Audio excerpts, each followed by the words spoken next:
அனைவருக்கும் மாலை வணக்கம். இன்றைக்கு நம்மளோட நிகழ்ச்சி 1384. இது வரைக்கும் நம்ம பேசாத ஒரு தலைப்பு இன்னைக்கு ரேடியோ ஜாக்கி ஒரு ஒரு பார்வைதான். ரேடியோ ஜாக்கி என்னன்னா, ரேடியோ ஜாக்கிங்களை பத்தி பேசுவோம் அப்படின்றது எனக்கு மனசுல ரொம்ப நாளா இருக்குது. சரி, அதுக்கு ஒருத்தர் கிடைச்சிருக்காரு, டாக்டர் இருதயராஜ். இருதயராஜ் தான் இருந்திருக்காரு. அவர் பல விஷயங்கள்ல மல்டி டேலண்டட் பர்சனாலிட்டி. பல கம்பெனில ஹெச்ஆரா ஒர்க் பண்ணியிருக்காரு. இப்போ லேட்டஸ்டா டிவிஎஸ்ல ஜாயின் பண்ணியிருக்காரு. ஒரு 3 புத்தகம் எழுதியிருக்காரு. 2 புத்தகம் வெளியிட்டாரு. மூணாவது புத்தகம் இப்போ வெளியிட போறாரு. வெளியிட்டாச்சு சார், போன வெள்ளிக்கிழமை. முடிஞ்சிச்சா? முடிஞ்சது. போன வெள்ளிக்கிழமை. ஓகே, மூணாவது புத்தகம் வெள்ளிக்கிழமை வெளியிட்டாரு. கார்பரேட் சோசியல் ரெஸ்பான்சிபிலிட்டி, இதுதான் அவரோட ரிசர்ச் பேப்பர். பாரதிதாசன் ரிசர்ச் பண்ணியிருக்காரு. ஹெச்ஆர்ல ஸ்பெஷலைஸ்ட் பர்சன். சைக்காலஜி படிச்சிருக்காரு. மாஸ்டர் டிகிரி சைக்காலஜி படிச்சிருக்காரு.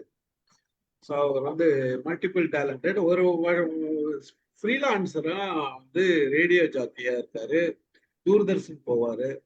பல இந்த மாதிரி எஃப்எம் ரேடியோலாம் போயிட்டு வர்றாரு. சரி, ஓகே. அவரோட ஸ்கில் செட் பார்த்தப்ப சரி, இது பேசாத ஏரியா. ரேடியோ ஜாக்கின்றது நம்ம இது வரைக்கும் பேசல. அவங்கள பத்தி ஒரு இன்ட்ரோடக்ஷன் இல்லை. அவங்க என்ன செய்யறாங்க, அவங்களோட ஓவரால் என்ன, அவங்களோட ப்ரொஃபைல் என்ன, அதெல்லாம் நமக்கு தெரியாது. அவங்க என்ன போர்ட்போலியோல ஒர்க் பண்றாங்கன்றதெல்லாம் நமக்கு தெரியாது. அதனால சரி, ஓகே, அது ஒரு பார்வை பார்ப்போம் அப்படின்னு தோணுச்சு. அதனாலதான் அவர் இதுல முதல்ல பேச வைக்கலாம். அப்புறம் அவர்கிட்ட வேற என்ன சப்ஜெக்ட்ல எக்ஸ்ட்ராக்ட் பண்ணலாமா பண்ணிக்கலாம்னு தோணுச்சு. இந்த விதத்துல இன்னைக்கு எருதிராஜ் நம்மோட இருக்காரு. அண்மையில நாங்க ஒளிவண்ணன் ப்ரோக்ராம் போனப்ப ஒளிவண்ணன் சார் ப்ரோக்ராம் நடந்தது இல்லையா, இதுல பெரியார் திடல நடந்தது. அந்த புத்தகம் இவரோட ஆல்ரெடி புக்கு வெளியிட்டு விழா. அங்கதான் பத்மா மேடம் டாக்டர் இருதயராஜா அறிமுகப்படுத்தினாங்க. சரி, அதுக்கப்புறம் ஒரு வாரமா நான் தொடர்பு கொள்ள முடியல. கொஞ்சம் வேலை இருந்ததுனால போன் நம்பர் மட்டும் நாங்க பரிமாறிக்கிட்டோம். பிறகுதான் பேசிட்டு சரி இந்த நிகழ்ச்சியை திட்டமிட்டேன். ரொம்ப மகிழ்ச்சியா இருக்குது. அவரோட நம்மளோட கொஞ்சம் யங்கா இருக்கிறாரு, இளைஞரா இருக்கிறாரு. அவர் இன்னைக்கு பேசுறதுல ரொம்ப சந்தோஷம். நீங்க எல்லாம் எல்லாருக்கும் இளைஞர் தான், நான் ஒத்துக்கிறேன். நான் என்ன வச்சு சொன்னேன். மகிழ்ச்சி, நன்றி. வாங்க இருதயராஜ், நீங்க உங்களை பத்தி வேற எதனா சொல்றதுதான் சொல்லுங்க. நான் சும்மா ஒரு அவுட்லைன் தான், ஒரு 2-3 வரிகள் தான் சொன்னேன். உங்களை பற்றி வேற உங்களுடைய எல்லா விஷயங்களும் சொல்லிட்டு கூட ஆரம்பிக்கலாம். நீங்க சொன்னதே பெரும்பாலும் எல்லாத்தையும் கவர் பண்ணிட்டீங்க சார். Thank you so much. நான் நிறையா ட்ரைனிங் ப்ரோக்ராம் எடுப்பேன் மாணவர்களுக்கு. அப்புறம் நிறைய புகழ்பெற்ற கல்லூரிகளில் பாடத்திட்ட உறுப்பினராக இருக்கேன். மேற்கொண்டு நம்ம தமிழ்நாடு போலீஸ் அகாடமியில் நம்ம தொடர்ந்து ஒரு 4 வருடங்களா டைரக்ட்லி ரெக்ரூட்டட் டிஎஸ்பி, அப்புறம் எலிவேட்டட் டிஎஸ்பிஸ், இன்ஸ்பெக்டரில் நெக்ஸ்ட் லெவலுக்கு போவாங்கள்ல. ஸோ அவங்களுக்குலாம் நான் ட்ரைனிங் ப்ரோக்ராம் எடுத்துக்கிட்டு இருக்கேன். ஸோ இதெல்லாம் என்னுடைய பணிகளை தாண்டி நம்ம பண்ணுறோம் அப்படின்னா உண்மையிலே ஒரு ஆர்வம் தான். எப்போதுமே நான் படிக்கும் பொழுது என்னுடைய தமிழாசிரியர் சொன்னாங்க, 3 விதமான வாழ்க்கை நிலை கண்டிப்பாக இருக்கணும். அதுதான் இந்த கம்ப்ளீட் லைஃப் அப்படின்னு சொன்னார். அதை நான் இப்போவும் நான் ஆசை போட்டு பார்க்குறேன். என்ன அப்படின்னா, நமக்கான ஒரு வாழ்வு, நமக்கான ஒரு வாழ்வுனா என்னுடைய தனிப்பட்ட வாழ்வு. அதில் என்னுடைய வேலை, என்னுடைய தனிப்பட்ட ஆர்வம் இதெல்லாம் கலந்துக்கிறோம். குடும்பத்திற்கான ஒரு வாழ்வு, 3வது சமூகத்திற்கான ஒரு வாழ்வு. இந்த 3ஐயும் யார் சரிசமமாக நல்லா நினச்சி வாழ்கிறாங்களோ அவங்க உண்மையிலே they can have the complete life, ஒரு பெரு வாழ்வு, முழு வாழ்வு வாழ்வாங்க அப்படிங்கிறத சிறு வயதிலேயே, அதாவது நான் படிக்கும் பொழுதே பள்ளி காலத்திலேயே என்னுடைய தமிழ் ஆசிரியர் பத்துலோமி சொன்னார். ரொம்ப அருமையாக அவர் சொன்னது அப்படிங்கிறத தாண்டி அதன்படி அவரும் வாழ்ந்தார். அதனால தான் அந்த இது எனக்கு ரொம்ப நெருக்கமானது. அந்த அடிப்படையில் தான் நிறைய பேர் என்னுடைய நண்பர்கள்லாம் சொல்லுவாங்க, எப்படி நீ இது எல்லாம் மேனேஜ் பண்ணுற அப்படின்னா, ஆர்வம் எங்கே இருக்கோ அங்கே செயலும் கண்டிப்பாக அமையும். அந்த ஆர்வத்தை நம்ம நோக்கி செயல்படுத்தும் பொழுது தான் செயல் தானாக வரும். அதற்கான வாய்ப்புகளும் அமையும். அதில் ஒரு சில தடைகள் வந்தாலும் அந்த தடைகள் ஒரு பெரிய ஒரு வழியாக இருக்காது. ஏன்னா நான் விரும்பி ஏற்றுக்கொள்கிறேன் அப்படிங்கிறதையும் அந்த சிறு வயதிலிருந்தே சொன்னதுனால அத வந்து நான் கடைப்பிடிச்சு வரேன். ஸோ அந்த அடிப்படையில நீங்க இன்னைக்கு கேட்டீங்க. இன்னைக்குமே 2, 3 மீட்டிங் இருந்தது. சரி இருந்தாலும் நம்ம வந்து கமிட்மெண்ட் சொல்லிட்டோம்.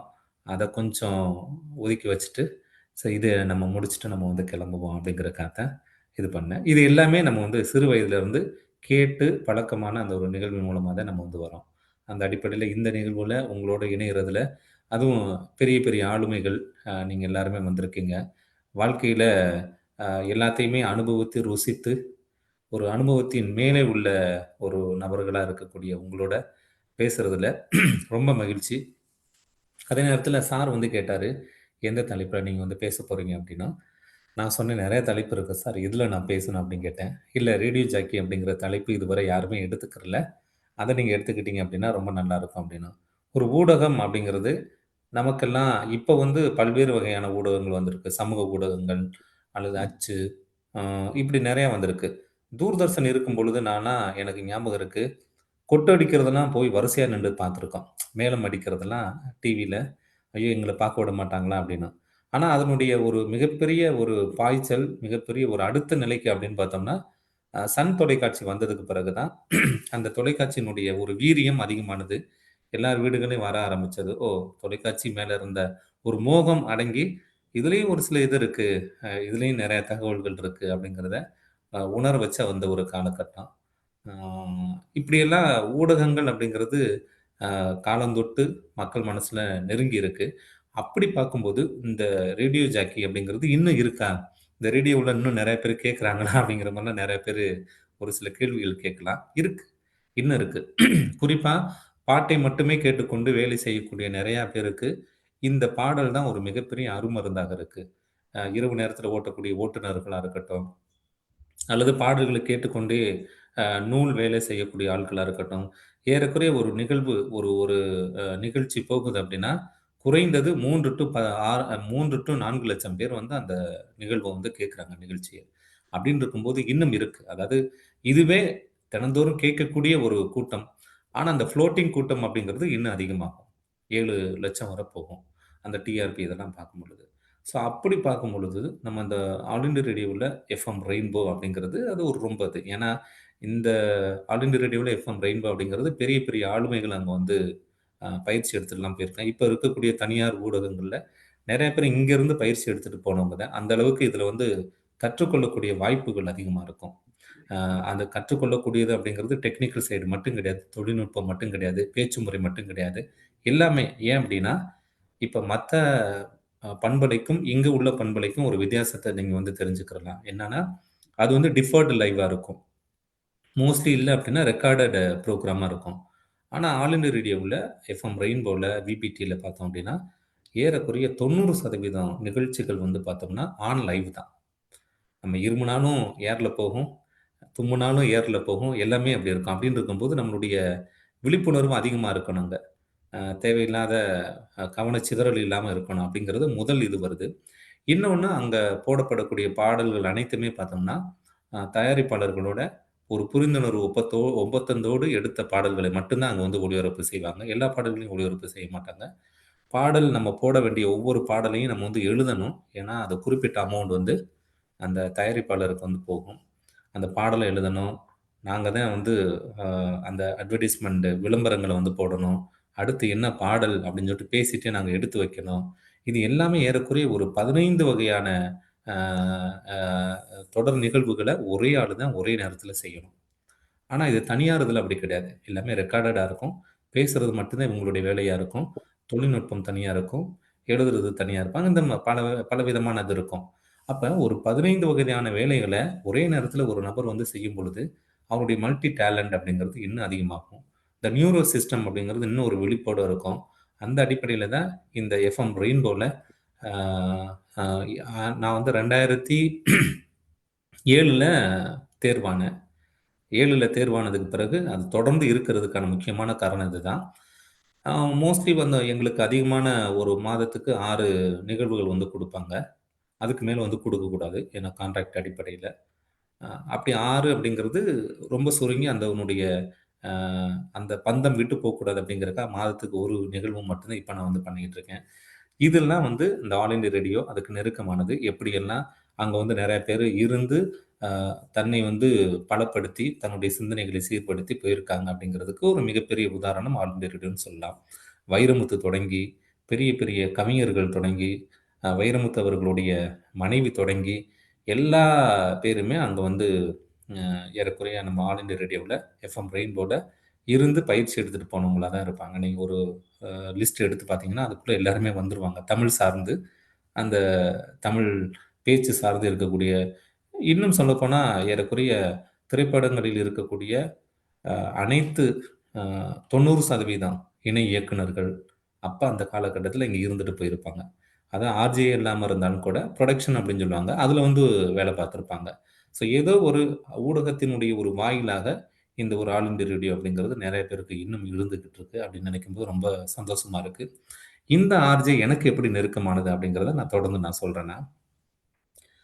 நான் வந்து என்னுடைய ஊர் அப்படின்னு பார்த்தோம்னா ராமநாதபுரம். அங்க எங்களுடைய ஊர்ல எடுக்கக்கூடிய நிகழ்வு அப்படின்னு பார்த்தோம்னா, கொழும்பு சர்வதேச வானொலி நிலையம் அப்படிங்கிறது தான் வரும். நடராஜ சிவம், அப்புறம் வந்து பி.ஹெச். அப்துல் ஹமீத் இவங்களுடைய குரல் தான் அதிகமா அங்க வந்து ஒலிச்சுக்கிட்டு இருக்கும். மற்ற வானொலி நிலையங்கள் வந்து அவ்வளவா எடுக்காது எங்க ஊர்ல. அப்ப இந்த கொழும்பு சர்வதேச வானொலி நிலையம் அப்படின்னா, அதனுடைய பேச்சு முறையும் சரி, உச்சரிப்பு முறையும் சரி, பாடல்கள் ஒளிபரப்பக்கூடிய எல்லா விதமுமே ரொம்ப நல்லாருக்கும். அத பார்க்கும்பொழுது ஒரு நாள் இத நான் கேட்க ஆரம்பிச்சது அப்படின்னு பார்த்தோம்னா, 2ஆம் வகுப்பு, 1ஆம் வகுப்பு படிக்கும்போதே, அ முழுவதுமா அதுக்கு முன்னாடி நம்ம வந்து கேட்டுருப்போம். முழுவதுமாக உணர்ந்து கேட்டது அப்படின்னு பார்த்தோம்னா 2ஆம் வகுப்புல இருந்து தான். அப்ப எனக்கு ஒரு ஆர்வம் வந்தது. அப்ப இந்த ஆர்ஜே இதெல்லாம் நம்மளுக்கு தெரியாது. என்னுடைய குரல் இந்த ரேடியோ பெட்டிக்குள்ள வரணும் அப்படின்னு ஒரு ஆழ் மனதுல நான் வந்து போட்டுக்கிட்டேன்.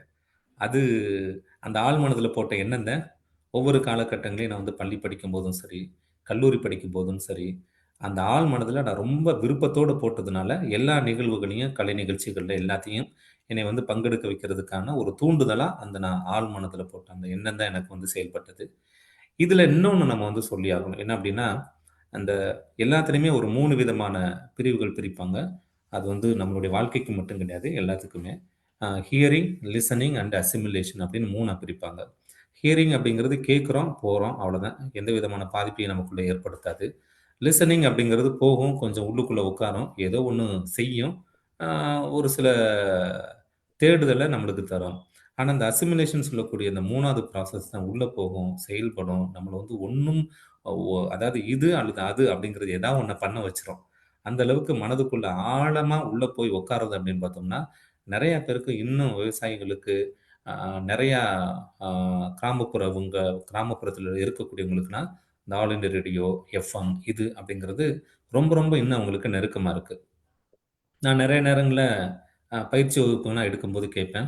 இந்த ஹியரிங், லிசனிங், அசிமிலேஷன் அப்படிங்கிறது 3 ப்ராசஸ்ல நீங்க எதுல இருக்க விரும்புறீங்க அப்படின்னு பார்த்தோம்னா, கல்லூரி மாணவர்கள்ட்ட கேட்டோம்னா, ஹியரிங் அப்படின்னு சொல்லுவானுங்க. ஆனா லிசனிங்குள்ளேயே வரமாட்டாங்க. கேட்பாங்க, காணாம போயிருவாங்க அவ்வளோதான். ஆனா நம்ம கோர்ட்ல போனோம் அப்படின்னா, ஜட்ஜ் வந்து ஹியரிங் தான்னு சொல்லுவாங்க அத. ஏன்னா அசிமிலேஷனோ, லிசனிங்கோ கேட்டுக்கிட்டு இருந்தா, எல்லோருடைய பிரச்சனையும் அவர் மனசுக்குள்ள போச்சு அப்படின்னா, அவரு வேற மாரி மாறிருவாரு. அப்படின்னு இருக்கிறதுனால அங்க வந்து ஹியரிங் அப்படின்னா. ஒரு கணவன், மனைவி 2 பேரும் பேசிக்கிறது ஹியரிங்கா, லிசனிங்கா, அசிமிலேஷனா அப்படின்னு கேட்டோம்னா, அது ஹியரிங் கிடையாது, லிசனிங் கிடையாது, அல்லது அசிமிலேஷன் கிடையாது. அது வந்து ஷிவரிங் அவ்வளோதான். ஐய்யயோ! என்ன சொல்லப் போறாளோ? ஏது சொல்லப் போறாளோ? அப்படிங்கிற மாரி ஒரு பதட்டம் இருந்துகிட்டே இருக்கும். ஆனா, இந்த ஆல் இண்டியா ரேடியோவுல அதாவது எஃப்எம்ல நம்ம வந்து உட்கார போறோம், பேச ஆரம்பிக்கிறோம் அப்படின்னாவே, நமக்குள்ள என்ன விதமான எண்ணங்கள் இருந்தாலுமே, எந்த விதமான கடினமான ஒரு அ அ கசப்பான உணர்வுகள் இருந்தாலுமே, அந்த மைக்க ஆன் பண்ணி உட்கார்ந்து லைவ்ல போகும்போது, நமக்காக கேட்கக்கூடியவங்க ஒரு 10,00,000 பேரு காத்துக்கிட்டு இருக்காங்க அப்படின்னு இருக்கும்போது, அந்த நிகழ்வுக்கு என்ன உணர்வு தேவையோ, அந்த உணர்வ எடுத்துட்டு பேசுற அந்த ஒரு பாங்கு இருக்கு பார்த்தீங்களா? அது உண்மையிலேயே சாலச் சிறந்தது. எல்லாருமே அத வந்து நம்ம இருக்கக்கூடிய ஆர்ஜிஸ்ஸா இருக்கட்டும், அல்லது ஊடகங்கள்ல இருக்கக்கூடிய எல்லாருமே அப்படிதான். பின்னாடி அவங்களுக்கான வலி, வேதனைகள் ஒருபுறம் இருந்தாலும், எத்தனையோ கலைஞர்கள நம்ம வந்து பார்த்திருப்போம். வலி, வேதனைகள் இதெல்லாம் இருந்தாலுமே, அந்த ஆன் ஸ்கிரீன் அந்த திரைக்கு முன்னால் வரும்பொழுது, அல்லது அந்த மைக்கிற்கு முன்னால் வரும்பொழுது பார்த்தோம் அப்படின்னா, நம்மை நம்பி இருக்கக்கூடிய லட்சக்கணக்கான அ அ நேயர்களுக்கு நாம் இப்போது என்ன இருக்கிறோம் அப்படிங்கிறத தாண்டி, இப்போது அவர்களுக்கு எந்த உணர்வில், எந்த எண்ணத்தில் பேச வேண்டும் அப்படிங்கிறத உடனே எடுத்து செயல்படுத்துறாங்க பார்த்தீங்களா? அது உண்மையிலேயே ஒரு மிகப்பெரிய ஒரு பாராட்டுக்குரிய ஒன்று. அத எல்லார்ட்டயும் நான் வந்து பார்த்துருக்கேன். என்னட்டயும் நான் வந்து உற்று நோக்கியிருக்கேன். அந்த அடிப்படையில தான் அந்த ஆர்ஜே அப்படிங்கிறது சிறு வயதில எனக்குள்ள ஆழமா வேரூன்றுனது. இந்த ஆர்ஜே தான் என்னுடைய தொழிலா மாறப்போதா அப்படின்னு பார்த்தோம்னா, எனக்கு 2 விதமான தயக்கம் இருந்தது. ஏன்னா ஊடகத்துக்கு உள்ள போகணும் அப்படின்னா, கொஞ்சம் ஒரு நம்மளுடைய குடும்ப சூழல் எல்லாம் பார்த்தோம்னா, ஒரு வருமான அடிப்படையில நல்ல ஒரு வலிமையா இருக்கணும். அப்படின்னு பார்க்கும்போது அது இல்ல. அப்படின்னு இருக்கும்போது, எனக்கு ஒரு நிரந்தர வருமானமா இருக்கக்கூடியது அப்படிங்கிறத நான் தேர்ந்தெடுக்கணும் அப்படின்னு பார்க்கும்பொழுது, மனித வளத்துறை. அதுல நான் வந்து அ அ இளநிலை, முதுகலை, அப்புறம் வந்து அ முனைவர் பட்டம் எல்லாமே வாங்க முடிஞ்சது அப்படின்னா, இந்த ஆர்வம் தான். இந்த ஆர்வம் ஒரு புறம் இருந்தாலும், இது ஒரு பேரலல் லைனா இருக்கட்டும். இது என்னுடைய வேலை, இது என்னுடைய ஆர்வம், இது என்னுடைய ப்ரொஃபஷன், இது என்னுடைய பேஷன் அப்படிங்கிற மாரி கிளியரா நான் வந்து புரிஞ்சுக்கிற முடிஞ்சது. இது எதுக்காக அப்படின்னா, நான் நெறைய இடங்கள்ல போவேன். காலேஜ்லலாம் போம்போது நான் வந்து சொல்லுவேன், "whether you are converting your passion to profession or profession to passion, it is up to you" அப்படின்னு சொல்லுவேன். It's all parallel lines. Some of the people they will make it as a passion as a profession also, or some of the people they will make a profession as a passion also. It's all up to your mind, it's all up to your thought process, it's all up to your capability and capacity and potential அப்படிங்கிற மாரி சொல்லுவேன்.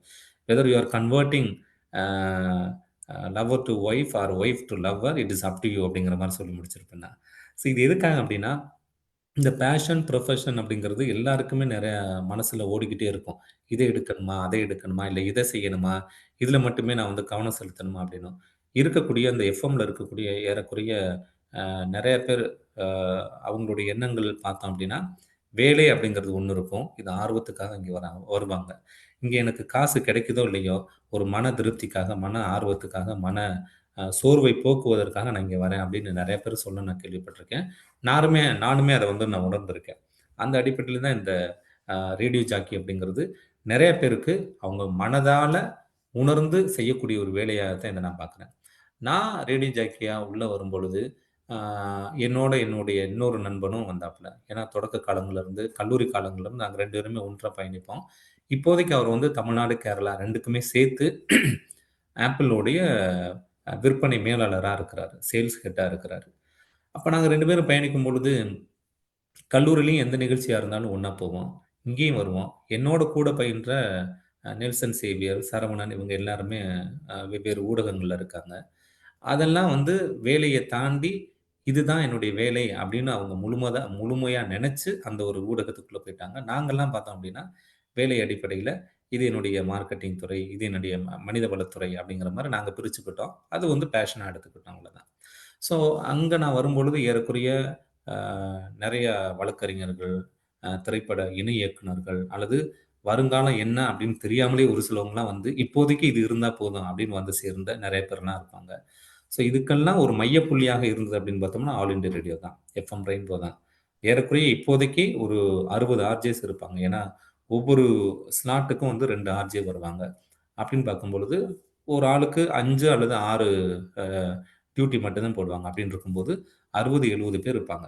அப்ப 60, 70 பேர் அப்படிங்கிறது, அவங்களுடைய எண்ணங்கள் ஈடேறுவதற்கான ஒரு வாய்ப்பு. இன்னொன்று, இந்த சமூகத்தில் அவர்கள் பின்தங்கி விடக்கூடாது. வருமானத்தின் அடிப்படையில அப்படின்னு பார்க்கறதுக்கான ஒரு சில நபர்களும் அங்க வந்து இந்த வருமானம் தான் எனக்கு இப்போதைக்கு. ஏன்னா, நான் வந்து காம்படிட்டிவ் எக்ஸாம் பிரிப்பேர் பண்றேன். இங்க நான் இருந்துட்டு, இத நான் ஒரு இதா எடுத்துட்டு, இதுக்கு ஒரு பயனுள்ளதா இருந்துட்டு இருக்கும் அப்படிங்கிற மாரிலாம் நெறைய பேர் வந்து இது பண்ணியிருக்காங்க. காம்படிட்டிவ் எக்ஸாமா இருக்கட்டும், யுபிஎஸ்சி எக்ஸாமா இருக்கட்டும், சிவில் சர்வீஸ் எக்ஸாமா இருக்கட்டும், அதுலலாம் நெறைய பேர் படிச்சு மேல வந்திருக்கிறாங்க. அதாவது ஆல் இண்டியா ரேடியோவ ஓ அங்க வந்து எஃப்எம்ல ஆர்ஜேவாகவோ அல்லது புரொடக்ஷன்லயோ இருந்து, ஒரு மாதத்துக்கு 6 அல்லது 7 நாள் தானே வேல. மற்ற நேரங்கள்ல முழு கவனமா அவங்க வந்து அவங்களுடைய இலக்கு சார்ந்து பயணிக்கலாம். அந்த அடிப்படையிலயும் இது ஒரு மையப்புள்ளியாக இருக்கு. அப்ப ஆல் இண்டியா ரேடியோ அப்படின்னு நீங்க கடக்கும் பொழுது, ஏதோ ஒரு உயர்ந்த கோபுரம், உயர்ந்த கட்டடம் அப்படிங்கிறத தாண்டி, எத்தனையோ அந்த சமூகத்தில் உயரக்கூடிய ஒரு மனிதர்களை உருவாக்கக்கூடிய ஒரு இடமாக அது இருக்கிறது அப்படிங்கிறத நீங்க வந்து உணர்ந்து கொள்ளணும். ஏன்னா கலங்கரை விளக்கத்துக்கு முன்னாடி இருக்கு. நெறைய பேருடைய ஒரு கலக்கங்களை நீக்குன ஒரு இடமா தான் நான் வந்து பார்க்குறேன். ஏன்னா இது வந்து ஆர்ஜே அப்படிங்கிறது மைக்க புடிச்சு பேசுறது மட்டுமே கிடையாது. அவங்களுடைய சொந்த வாழ்க்கையில இருக்கக்கூடிய எத்தனையோ இன்னல், துன்பங்களை எல்லாம் நீக்கி, கடந்து இன்னொரு நிகழ்வுக்காக உள்ள வரும்பொழுது, எல்லாவற்றையும் மறந்து அவர்களுடைய எண்ணங்கள், அவருடைய அந்த அந்த நேரத்துக்கான நிகழ்வு எல்லாத்துக்கும் தன்னை வந்து உள்ளே புகுத்தி செயல்படுத்துறது அப்படிங்கிறது ஒரு ஒரு ஒரு ஒரு மிகப்பெரிய கலை. அந்த கலையை உருவாக்கக்கூடிய ஒரு இடமா தான் நான் பார்க்குறேன். அப்படியே நான் அதெல்லாம் முடிச்சுட்டு பள்ளி படிப்பு, கல்லூரி படிப்பு எல்லாம் முடிச்சு வேலையிலயும் சேர்ந்து, இதுல வந்து வரும்பொழுது, அந்த மீடியா ஊடகத்தினுடைய வலிமை என்ன அப்படிங்கிறத நான் வந்து உணர முடிஞ்சது. அது எப்ப நான் உணர முடிஞ்சது அப்படின்னா, ஏறக்குறைய சென்னை பெருவெள்ளம் 2015ல டிசம்பர் மாதம் அது நடந்தது. அந்த சென்னை பெருவெள்ளத்தில ஏறக்குறைய சென்னையில இருக்கக்கூடிய எல்லா நெட்வொர்க்குமே அடிபட்டுருச்சு. 2 நாளா இல்ல. ஆனா, அந்த நேரத்தில நெறைய பேர் பொருள் வச்சிருக்காங்க. உதவக்கூடிய எண்ணம் இருக்கு. ஆனா, எங்க போய் சேர்க்கணும்? யார்ட்ட போய் சேர்க்கணும்? அப்படிங்கிற நெட்வொர்க் இல்லாதனால, அ ஃபோன் இதெல்லாம் வந்து துண்டிப்பு இருந்ததுனால, என்ன பண்ணணுமே முடியல. அப்ப உறுதுணையா இருந்ததுன்னு பார்த்தோம்னா, ஆல் இண்டியா ரேடியோ தான். ஆல் இண்டியா ரேடியோவுல அந்த ப்ரோகிராம்லாம் போயிட்டுருக்கும்போது, ஒவ்வொரு இடங்களையும் நம்மளுக்கு வந்து இந்த இடங்கள்ல அ உணவு பொருள் வழங்குறாங்க. இந்த இடங்கள்ல உணவு பொருள வாங்கி ஒரு இடத்துல குடுக்குறாங்க அப்படின்னு சொல்லும்போது, நெறைய பேருக்கு அது ஒரு ஒரு ஒரு இணைப்பு பாலமா இருந்தத நான் வந்து உணர முடிஞ்சது. ஏன் அப்படின்னா, ஆ ஒரு ஒரு 200 பேருக்கு மேல ஆல் இண்டியா ரேடியோக்கே வந்துட்டாங்க. வந்துட்டு பொருள் இருக்கு. எங்க போய் நான் குடுக்கணும்? யார்ட்டயும் நான் பேச முடியல அப்படின்னு சொன்னோனே, அ அந்த நேரத்துல தான் அந்த லேண்ட்லைன் ஒரு சில நேரம் ஒர்க் ஆகும். அல்லது ஏர் மூலமா நாங்க சொல்லும்பொழுது அவங்க வந்து கேட்பாங்கல்ல. கேட்டு அந்த மாரி ஒரு இணைப்பு புள்ளியா இருந்ததுன்னு நினைக்கும் பொழுது, ஒரு ஊடகத்தினுடைய வலிமை என்ன அப்படிங்கிறத நம்ம வந்து உணர முடிஞ்சது.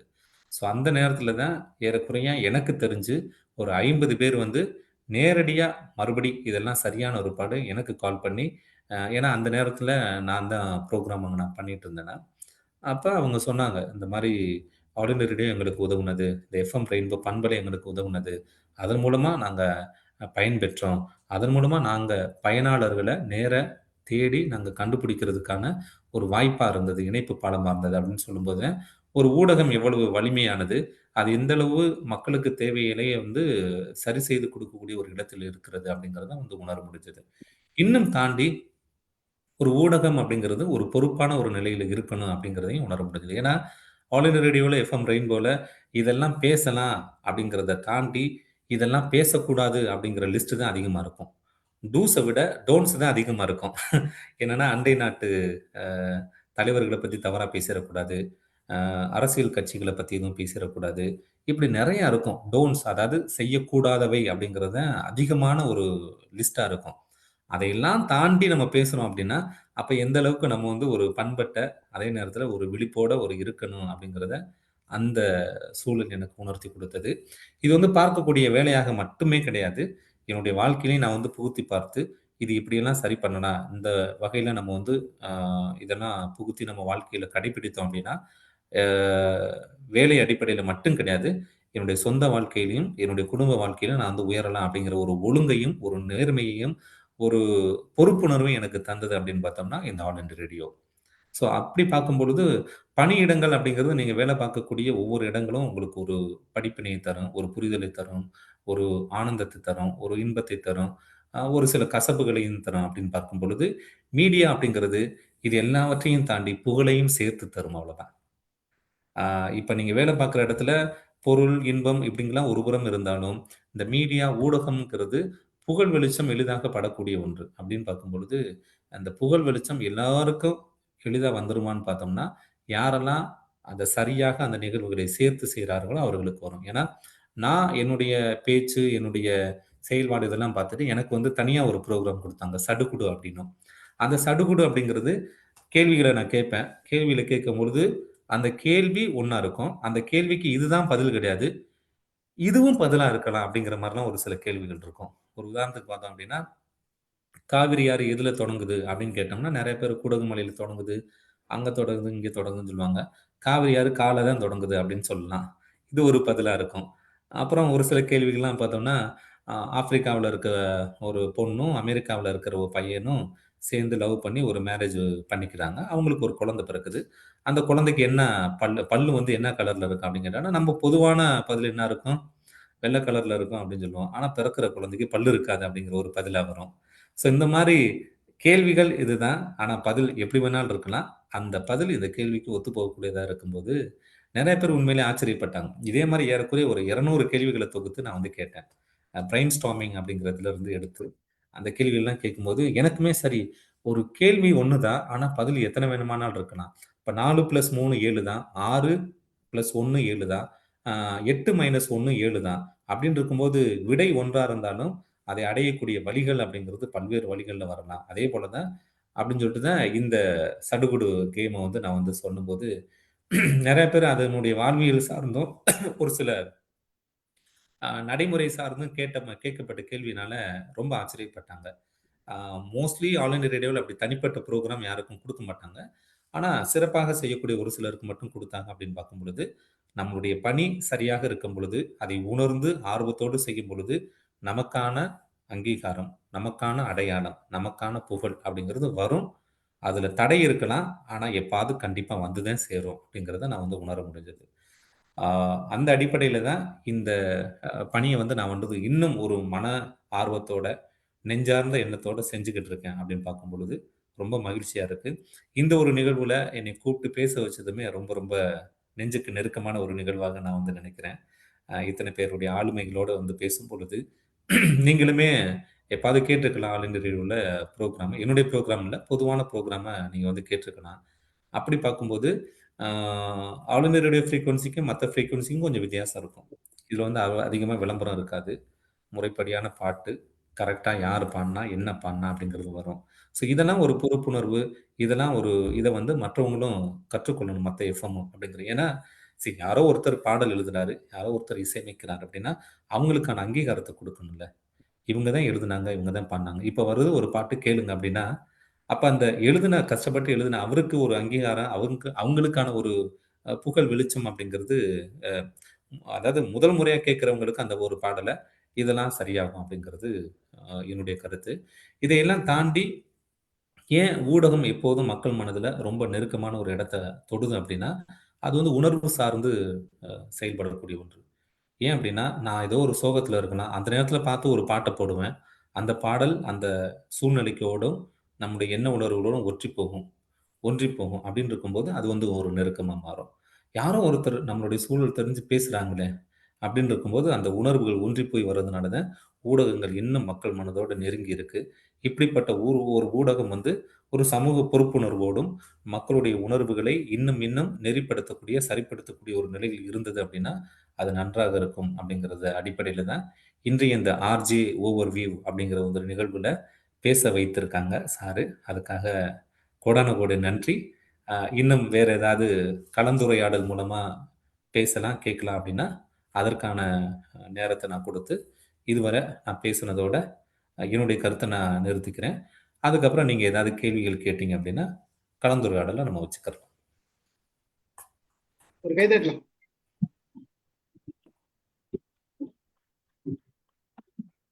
ரொம்ப ரத்தின சுருக்கமா அழகா என்ன சொல்லணுமோ அதை ரொம்ப அழகா சொன்னீங்க. பாராட்டுக்கள். நன்றி. அதுல எனக்கு சில விஷயங்கள்லாம் இருக்கு. ம். ரெயின்போ ம். பண்பலை அப்படின்னு சொல்றோம் இல்லையா? ம். ரெயின்போன்னு ஏன் பேர் வச்சாங்க தெரியுமா உங்களுக்கு? ஏதாச்சும் கேட்டிருக்கீங்களா? ம். அந்த 7 வண்ணங்கள். இல்ல இல்ல அது அந்த 7 சுவைகளையும் தாங்கி அரசு வருது அப்படின்னு. அரசு ஊடகம்ன்றதுனால ஆ. அதுக்கு ரெயின்போ பண்பலை அப்படின்னு எதுக்கு எப்படி பேர் வச்சாங்க? அது மாதிரி ஏதாச்சும் ஒரு அதுக்கு என்ன அர்த்தம்? எதனால ரெயின்போன்னு கொண்டு வந்தாங்கன்னு தெரியுமா? இல்ல நான் கேட்கும்போது 7 வண்ணங்களை இணைக்கக்கூடியது. ம், வண்ணங்கள் பலவென்றாலும், ம், எண்ணங்கள் ஒன்றுதான் அப்படிங்கிற அடிப்படையில. ம். அப்புறம் 7 சுவையையும் தாங்கி இருக்க 6 சுவை மட்டும் கிடையாது. 7வது சுவையா அந்த இந்த சுவையும் சேர்ந்து வருது அப்படிங்கிற மாரி அடிப்படையில தான் நாங்க பேசிக்கிறோம். அப்படிதான் சொன்னாங்க. ஓகே. உங்களுக்கு ஏதாவது தெரிஞ்சா சொல்லுங்கய்யா இல்ல கேட்டுக்கிடலாம். எனக்கு தெரியாது. தெரியாதுன்னா அதனால தெரியாதுன்றதுனால கேட்கிறேன். எனக்கு ம். தெரியல.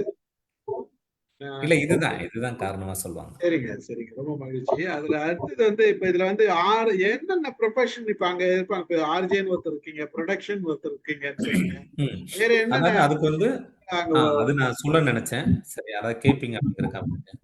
அங்க வந்து பணிபுரியணும் ஒரு ஆர்ஜேயா வரணும் அப்படின்னா, குறைந்தது நம்ம வந்து இளங்கலை முடித்திருக்கணும். யுஜி அண்டர் கிராஜுவேட் முடிச்சிருக்கணும். அண்டர் சரி. கிராஜுவேட் ஆமா. இப்ப தமிழ் சார்ந்து ஒரு அ செய்தி வாசிப்பாளர் அப்படின்னா, தமிழ் இலக்கியம் ஏதோ ஒரு தமிழ் பாடநூலா எடுத்து படிச்சிருக்கணும். புரொடக்ஷன் அப்படின்னா டெக்னிக்கல் தான் பியூர்லி. அதுல வந்து குவாலிஃபிகேஷன் அப்படின்னு பார்த்தோம்னா, யுஜி மட்டும் தான் முடிச்சிருக்கணும். ம். மற்றபடி வேற எதுவும் தேவையில்ல. இதுல வந்து கொஞ்சம் குரல் உச்சரிப்பு, அ எழுத்து இது வார்த்தை உச்சரிப்பு அப்படிங்கிறது தெளிவா இருக்கணும். கொஞ்சம் ஒரு பரந்துபட்ட அறிவு இருக்கணும். ஒரு ஜெனரல் நாலேட்ஜ் அப்படின்னு சொல்லக்கூடிய பொது அறிவும் கொஞ்சம் அதிகமா இருக்கணும். அவ்வளவுதான். மகிழ்ச்சி. வேற என்ன வேலைகள் இருக்காங்க? அது இப்ப அந்த அந்த ஒரு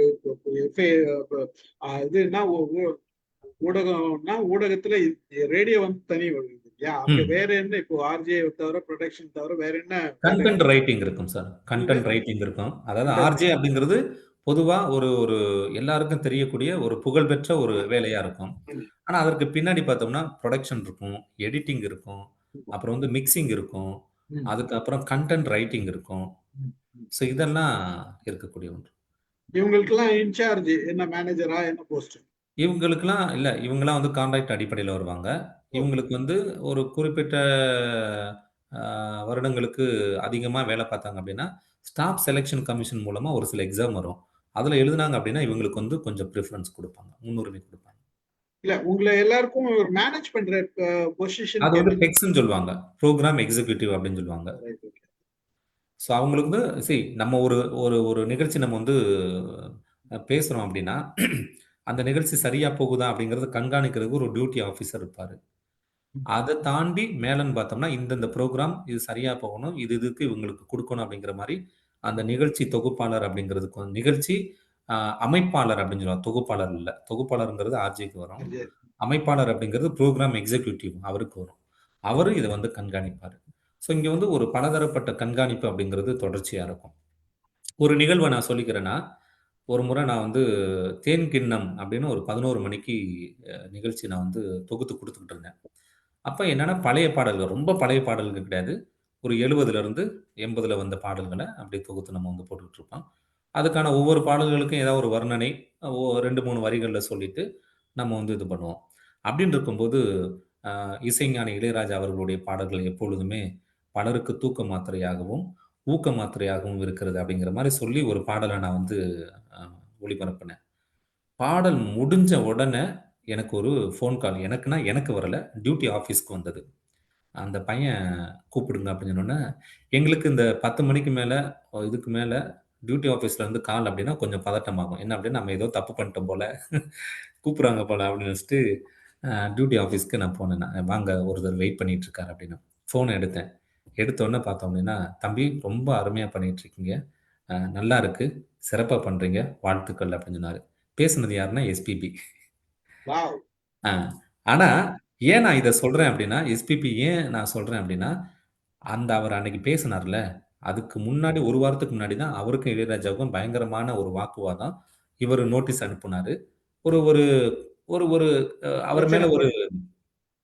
ஒரு காழ்ப்புணர்வு அல்லது வேற ஏதோ வெறுப்பு அப்டிங்கிறது இருந்தாலுமே, இளையராஜாவ பத்தி இவ்வளவு அருமையா சொன்னீங்களே, ரொம்ப நல்லா இருந்தது அப்டின்னு சொல்லி பாராட்டுனாரு பாருங்க.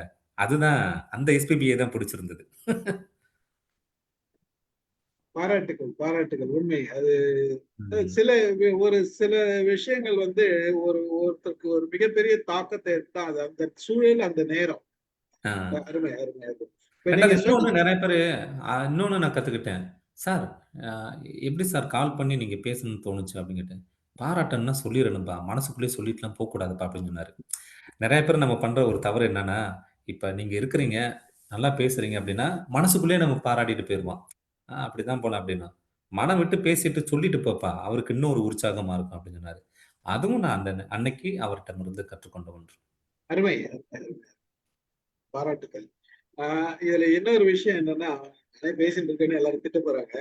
ம். கேள்வி ஒன்று, பதில்கள் பல அப்படின்னு சொன்னீங்க இல்லையா ஒரு விஷயம். ம், ம். இது வந்து அப்படி ஒரு தனி நிகழ்ச்சி நம்ம வைக்கலாமா இங்க? நீங்க ஒரு ஏற்பாடு பண்ணீங்களா? எங்க? நம்ம இதுல தளத்துல. வைக்கலாமே. கேள்வி 1, பதில் என்ன பதில்கள் பல. வேணாலும் இருக்கலாம். அதுதான். ஆ, அது அது ஒரு ஒரு நிகழ்ச்சி ஏற்பாடு பண்ணுவோம். நல்லா இருந்தது. அது பண்ணலாம். நல்லா இருக்கும்னு தோணுச்சு. வித்தியாசமா இருக்கும் அப்படின்றதும் தோணுச்சு. இதுதான் பதில்னு கிடையாது. இதுவும் பதில் அவ்வளதான். அதுதான். அத செய்வோம். ம். அத வந்து நம்ம செய்வோம். மகிழ்ச்சி. ஆ மற்றவர்கள் பேசலாம். யாராச்சும் யார் பேசுறீங்க? யார் கேள்விகள் வச்சிருக்கீங்க?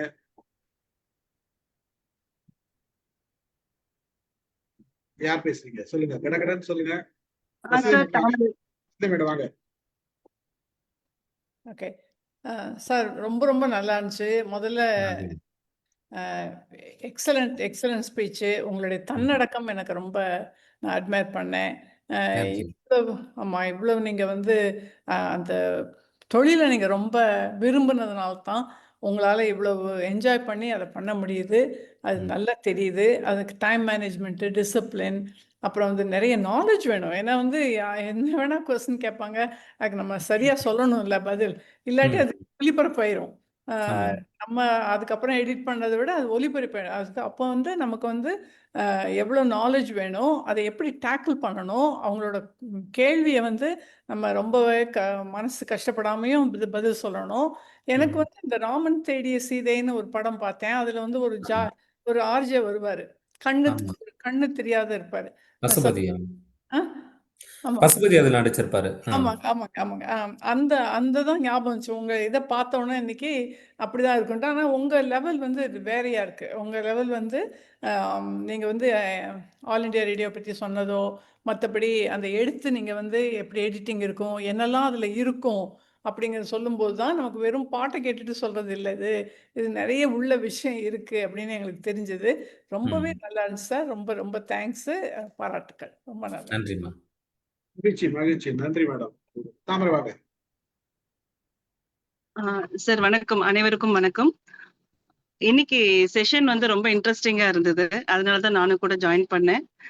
சார் இங்க வந்து பேசினதுல நிறைய விஷயங்கள் தெரிஞ்சுக்க முடிஞ்சது.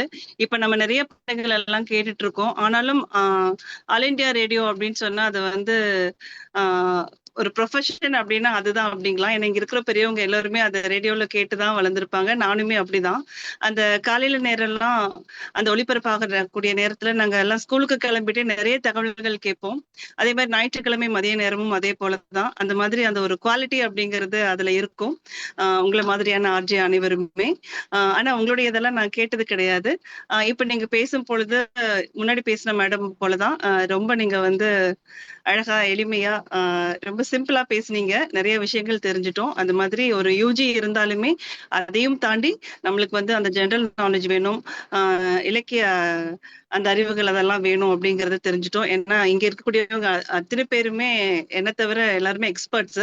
இந்த மாதிரியான பர்சனாலிட்டிஸ் நீங்க வந்து ஒரு இன்டர்வியூ பண்ணும்போதெல்லாம் அது வந்து லைவ் ரெக்கார்டிங் எதுனாலும் நம்ம கேட்கக்கூடிய கேள்விகள், அவங்க சொல்லக்கூடிய பதில்கள் அவங்களுடைய ஃபீல்டுக்கு ஏத்த மாதிரி எல்லாம் இருக்கணும். அப்படிங்கும்போது கண்டிப்பா ஒரு பரந்துபட்ட அறிவு இருக்கணும் அப்படிங்கிறது தான். அதனாலதான் நீங்க அந்த இடத்துல இருக்கீங்க அப்படின்னு தெரிஞ்சுக்க முடிஞ்சது.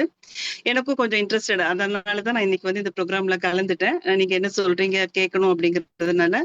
சோ உங்களை இந்த செஷனுக்கு வர வச்சு இந்த மாதிரியான நிறைய தகவல்கள் கொடுத்ததுக்கு ஸ்டீஃபன் சாருக்கு நான் வந்து நன்றி தெரிவிச்சுக்கிறேன். மிக்க நன்றி சார். தேங்க்யூ. நன்றி. நன்றி. மகிழ்ச்சி மகிழ்ச்சி தாமரை. ஆனா வந்து இங்க இருக்கிறவங்க எல்லாம் பெரியவங்கன்னு சொல்லிட்டு நீங்க தப்பிச்சுக்க முடியாது. மகிழ்ச்சி. இதுல ஒரு விஷயம் எனக்கு ரொம்ப இம்ப்ரெஸ்ட் ஆகுது. என்னன்னா நீங்க ஒரு விஷயம் சொன்னீங்க. அதுதான் பெரும்பாலும் யோசிக்கணும். Passion and profession. பேஷன் எடுக்கிறோம்னா அந்த இடத்துல நம்மளோட ஃபைனான்சியல் பொசிஷன் என்ன, குடும்பத்துல இருக்கிற ஃபைனான்சியல் பொசிஷன், அப்போ ப்ரொஃபஷன் முக்கியமா ஃபேஷன் முக்கியமா? அந்த சூழலுக்கு தகுந்த மாதிரி நீங்க முடிவு எடுக்கிறீங்க இல்லையா? இந்த முடிவு ரொம்ப முக்கியமான விஷயம்.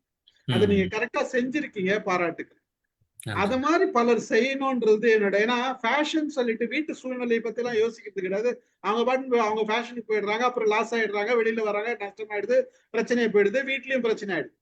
அந்த மாதிரி இல்லாத நமக்கு நம்மளோட அதாவது ஒரு பேஸ்ன்றது வேணும் இல்லையா? நம்ம வந்து அடித்தளம்ன்றது அந்த அடித்தளத்தை ஸ்ட்ராங் பண்ணிட்டு உங்க ஃபேஷன்ல வரும்போது அங்க இன்னும் ஸ்ட்ராங்கா உங்களுக்கு அந்த கான்பிடன்ஸ் கொடுக்கும். அந்த அந்த மனநிலைக்கே நீங்க இருந்திருக்கீங்க. இது எல்லா இடத்துலயும் சொல்லுங்க. பல பிள்ளைங்களுக்கு தேவைப்படுது. நீங்க எங்க போய் யாரை மீட் பண்ணாலும் இது வந்து தேவைப்படுது. அப்பதான் அந்த தெளிவு கிடைக்கும். ஏன்னா மற்றவங்க சொல்லும் போது வீட்டுல இருக்கிறவங்க சொல்றதெல்லாம் யாரும் பிள்ளைங்க கேட்க மாட்டாங்க. மற்றவங்க சொல்லும் போது கேட்பாங்க. அது நம்ம மாதிரி ட்ரெயினர்ஸா வெளியில போய் சொல்லும் போது அது கொஞ்சம் கொஞ்சம் கரெக்டா போய் சேரும். அத சொல்லுங்க. நல்ல ஒரு பாயிண்ட் கொடுத்தீங்க. மகிழ்ச்சியா இருந்தது. நன்றி. வாங்க சிவகுமார் சார். அன்மியூட் பண்ணுங்க சார். மைக் அன்மியூட் பண்ணுங்க சிவகுமார் சார். வணக்கம் வணக்கம் வணக்கம் வணக்கம் டாக்டர் இருதயா. ரொம்ப அழகான விஷயம். ரொம்ப நல்லா இருந்தது. நல்லா இருந்தது. உங்களை பாக்குறப்போ என்னுடைய பள்ளி மாணவன் ஞாபகம். அவரு கமர்ஷியல் பிராட்காஸ்டிங்ல லெவல் டிகிரி முடிச்ச உடனே அங்க அப்பாயிண்ட் ஆனார். எப்படி செலக்ட் ஆனாங்களா? பள்ளியில் படிக்கிறப்போ எதையாவது வாசிக்கணும்னா அவருக்கு தான் கொடுப்பாங்க. ஒரு ஹிஸ்டரி சப்ஜெக்டையோ இல்ல வேற ஆங்கில பதிவையோ படிக்கணும்னா, டெக்ஸ்ட் படிக்கணும்னா நின்று நிதானமா உச்சரிப்பு கணியம் இருக்கும், தெளிவா இருக்கும். அவ்வளவு அருமையா படிப்பாரு. அவருக்கு அந்த குரலுக்கு ஏற்றபடியே டிகிரி முடிச்சு கணக்கு வாத்தியாரா இருந்தாலும் பிராட்காஸ்டிங், கமர்ஷியல் பிராட்காஸ்டிங் அப்ப ஆரம்பிச்சாங்க. ஐஎன் 70 அதுல அவரு ஜாயின் பண்ணி அங்கேயே ரிட்டையர் ஆகுது. அவர் ஞாபகம் ரொம்ப ரொம்ப அதுக்காகவே அந்த ஆல் இண்டியா ரேடியோவும் கமர்ஷியல் பிராட்காஸ்டிங்கும் எனக்கு கேட்கணும். எனக்கு டைமிங் முக்கியம். 6:45 மணிக்கு அந்த காலை செய்தியும் ஈவினிங் 6:45 மணியும் அது ஆரம்பிக்கிறப்ப இந்த ஒலியோடு ஆரம்பிக்கிறப்ப எனக்கு டைமிங் தெரியும். அப்பெல்லாம் கடிகாரம் வாங்கியிருக்காரு.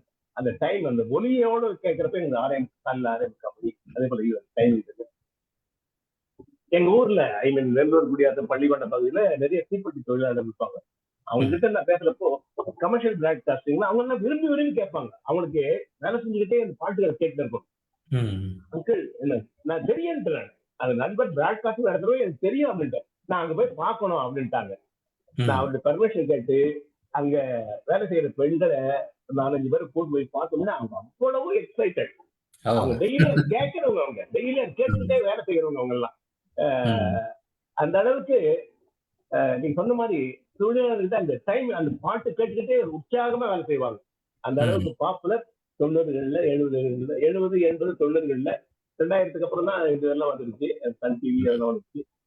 ரொம்ப சிறப்பு. ரொம்ப உங்களோட பாட்டு உங்க பேச்செல்லாம் ரொம்ப சந்தோஷமா இருக்கு. மகிழ்ச்சி. வாழ்த்துக்கள். Thank you Stephen sir. தேங்க்யூ. மகிழ்ச்சி சார். நன்றி சார். நன்றி. பிரேமா மேடம் வாங்க.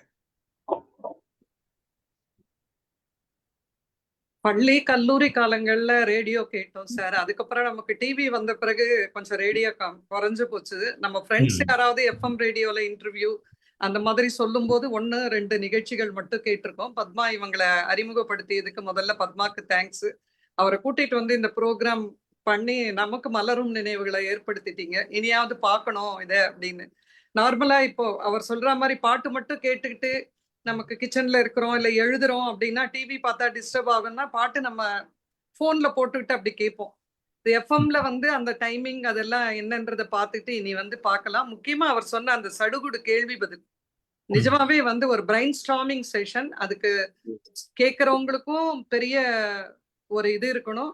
அத கேள்வி கேட்கறது இவர் கேட்டிருக்காரு அப்படின்றது இவருக்கு அதுக்காக தனியா இந்த ஸ்லாட்டை வந்து கொடுத்துருக்காங்க அவங்கன்றது இவருடைய உழைப்புக்கும் இவரோட இன்டெலிஜென்ஸ்க்கும் கிடைச்ச ரெக்கக்னிஷன் நினைச்சுக்கணும். மற்றபடிக்கு நீங்க சொன்ன அந்த ட்ரைனிங் ஆஸ்பெக்ட், அவர் ட்ரைனர்ன்றது அவரோட ஸ்பீச் ப்ரெசன்டேஷன்லயே தெரிஞ்சிருச்சு.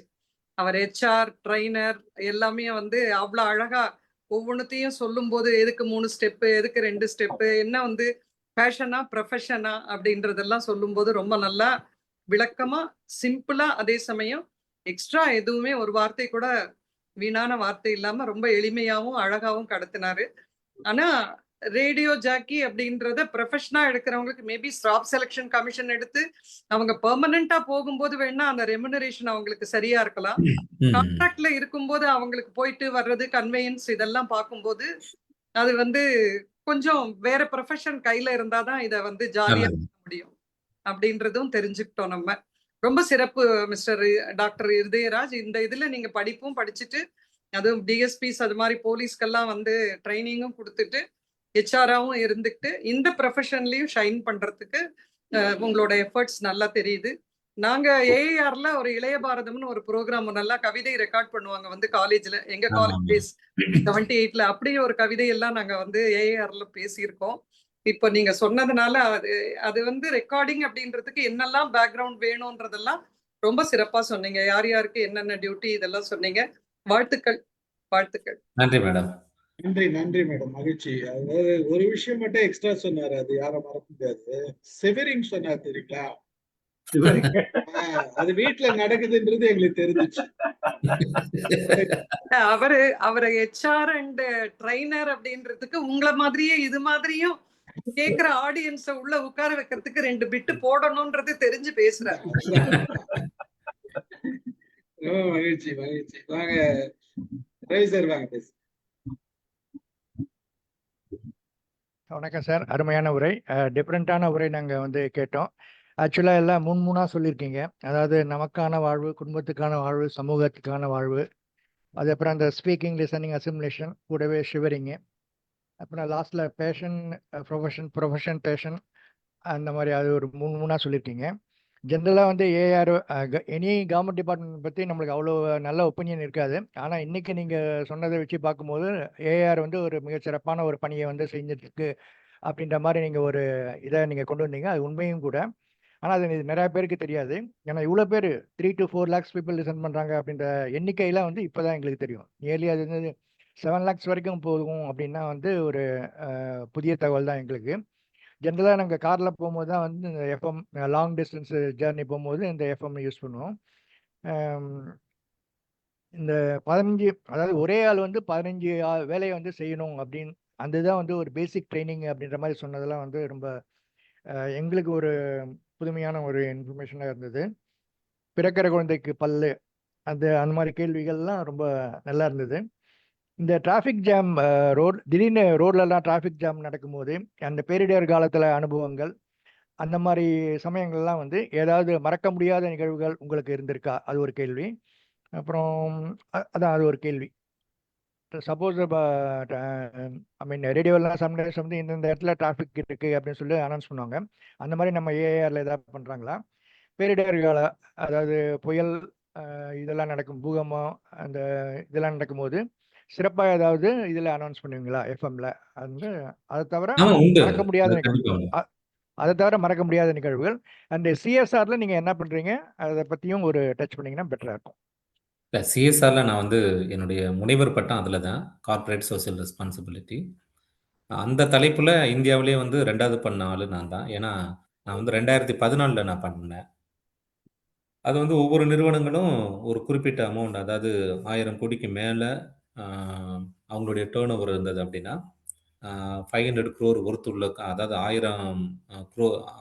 1000 கோடி ஒர்த்துள்ள கம்பெனி, 500 crore வந்து டேர்ன் ஓவர் உள்ள கம்பெனி, அப்புறம் வந்து 5 crore வந்து ப்ராஃபிட் உள்ள கம்பெனி. இது எல்லாமே அந்த சிஎஸ்ஆர் திட்டத்துக்குள்ளே வரணும். அதில் வந்து அவங்க வந்து 2% they have to spend it for the society.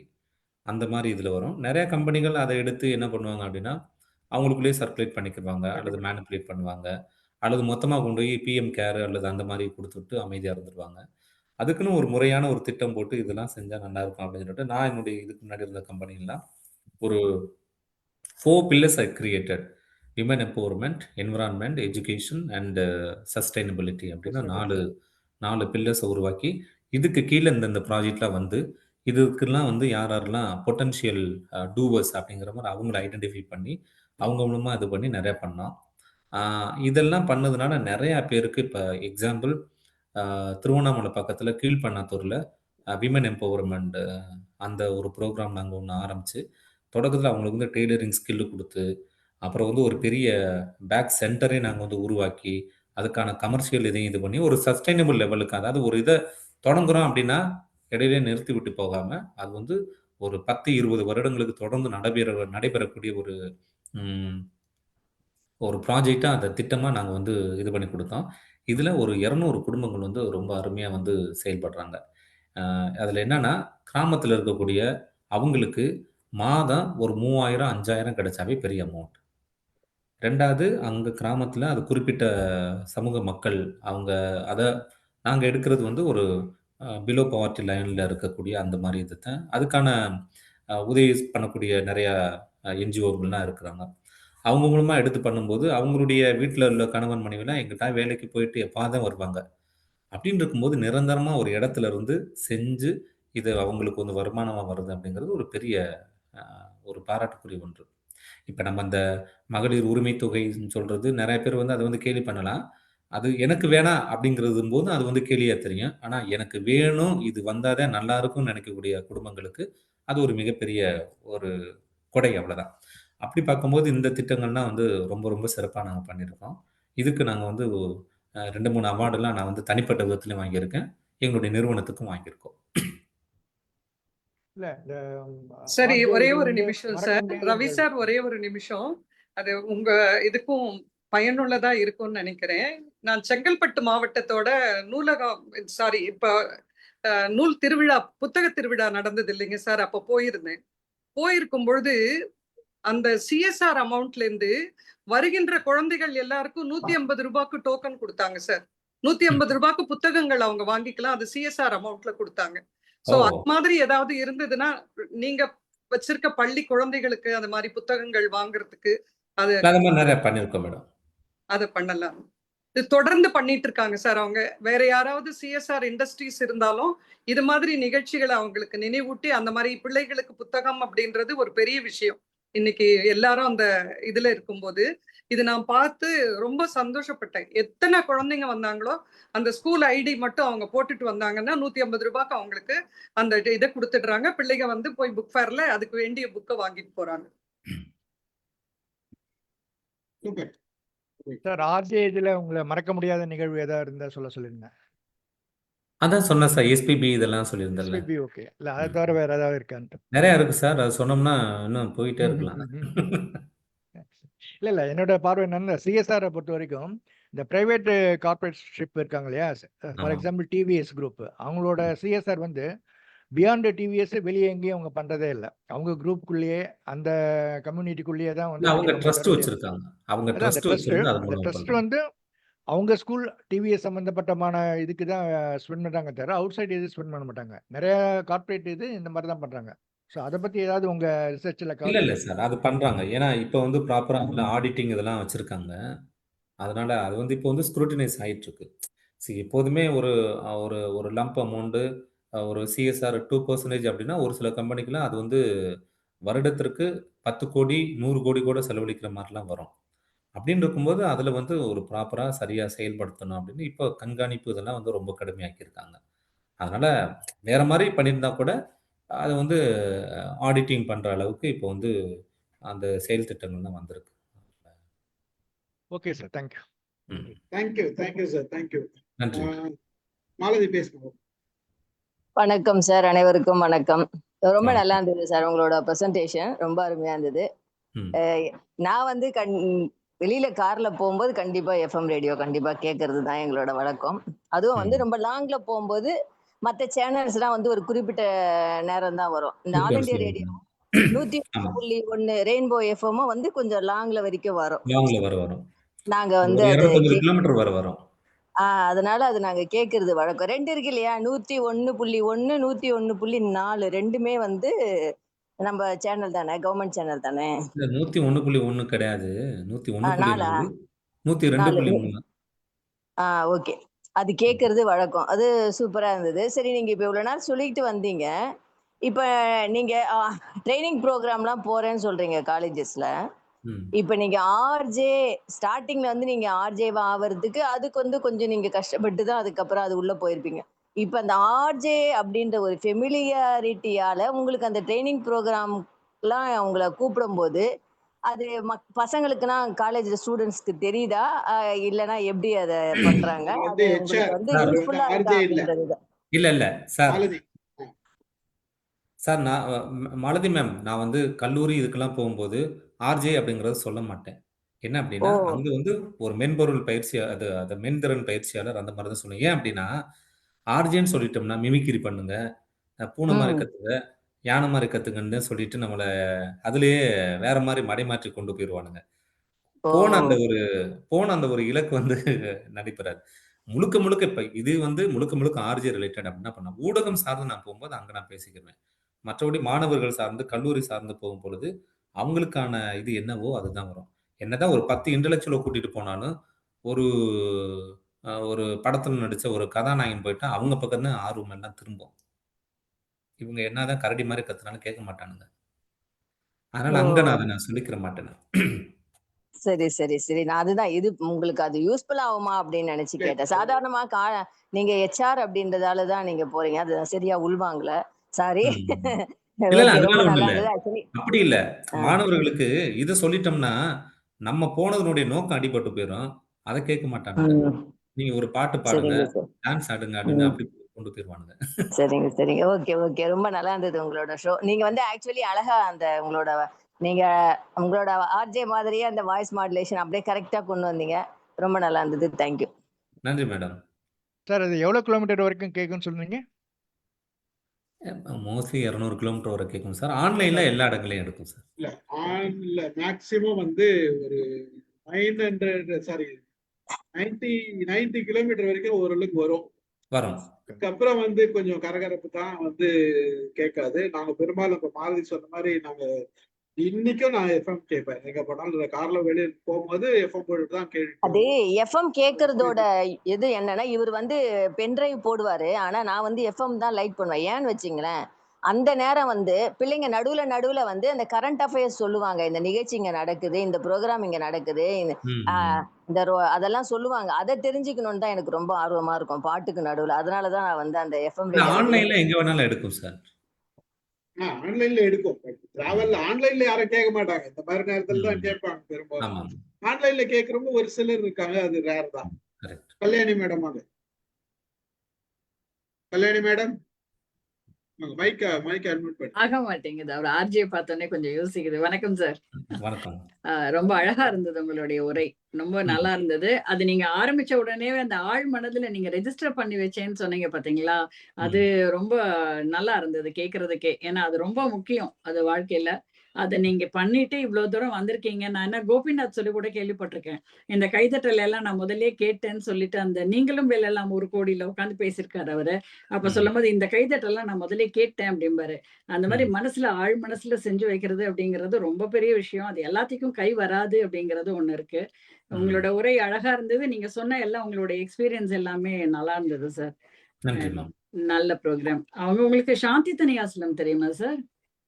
எந்த இதுல அவங்களும் இருக்காங்க? ஆல் இண்டியா ரேடியோல இருந்திருக்கேன். இந்த பிபிடில இருக்கும், சிபிஎஸ் இருக்கும், நெறைய இருக்கு. அதுல எதுலன்னு கேட்கணும். தெரியல சார். அதுல நீங்க மெயினா ஸ்டார்டிங்ல சொன்னீங்கல்ல சார், நான் வந்து என்னோட ஆசிரியர் சொல்றதெல்லாம் நான் கேட்டேன் அப்படின்னு சொல்லிட்டு, அது வந்து கொஞ்சம் இதுவா இருந்தது. உண்மையிலேயே வந்து ஆசிரியரை ஞாபகம் வச்சுக்கிட்டு நீங்க இந்த மாதிரி தளத்துல சொல்றீங்க அப்படின்னும்போது அது ஒரு பெரிய விஷயம். இந்த காலத்துல வந்து பிள்ளைங்க வந்து இந்த ஸ்கூல்ல படிச்சுட்டு வந்தோடனே மறந்துடுறாங்க காலேஜ் போனோடனே ஆசிரியரை. அதனால இந்த ம். நீங்க சொன்னது வந்து எனக்கு ஒரு ஒரு இன்ஸ்பைரிங்கா இருந்துச்சு. நன்றி மேம்.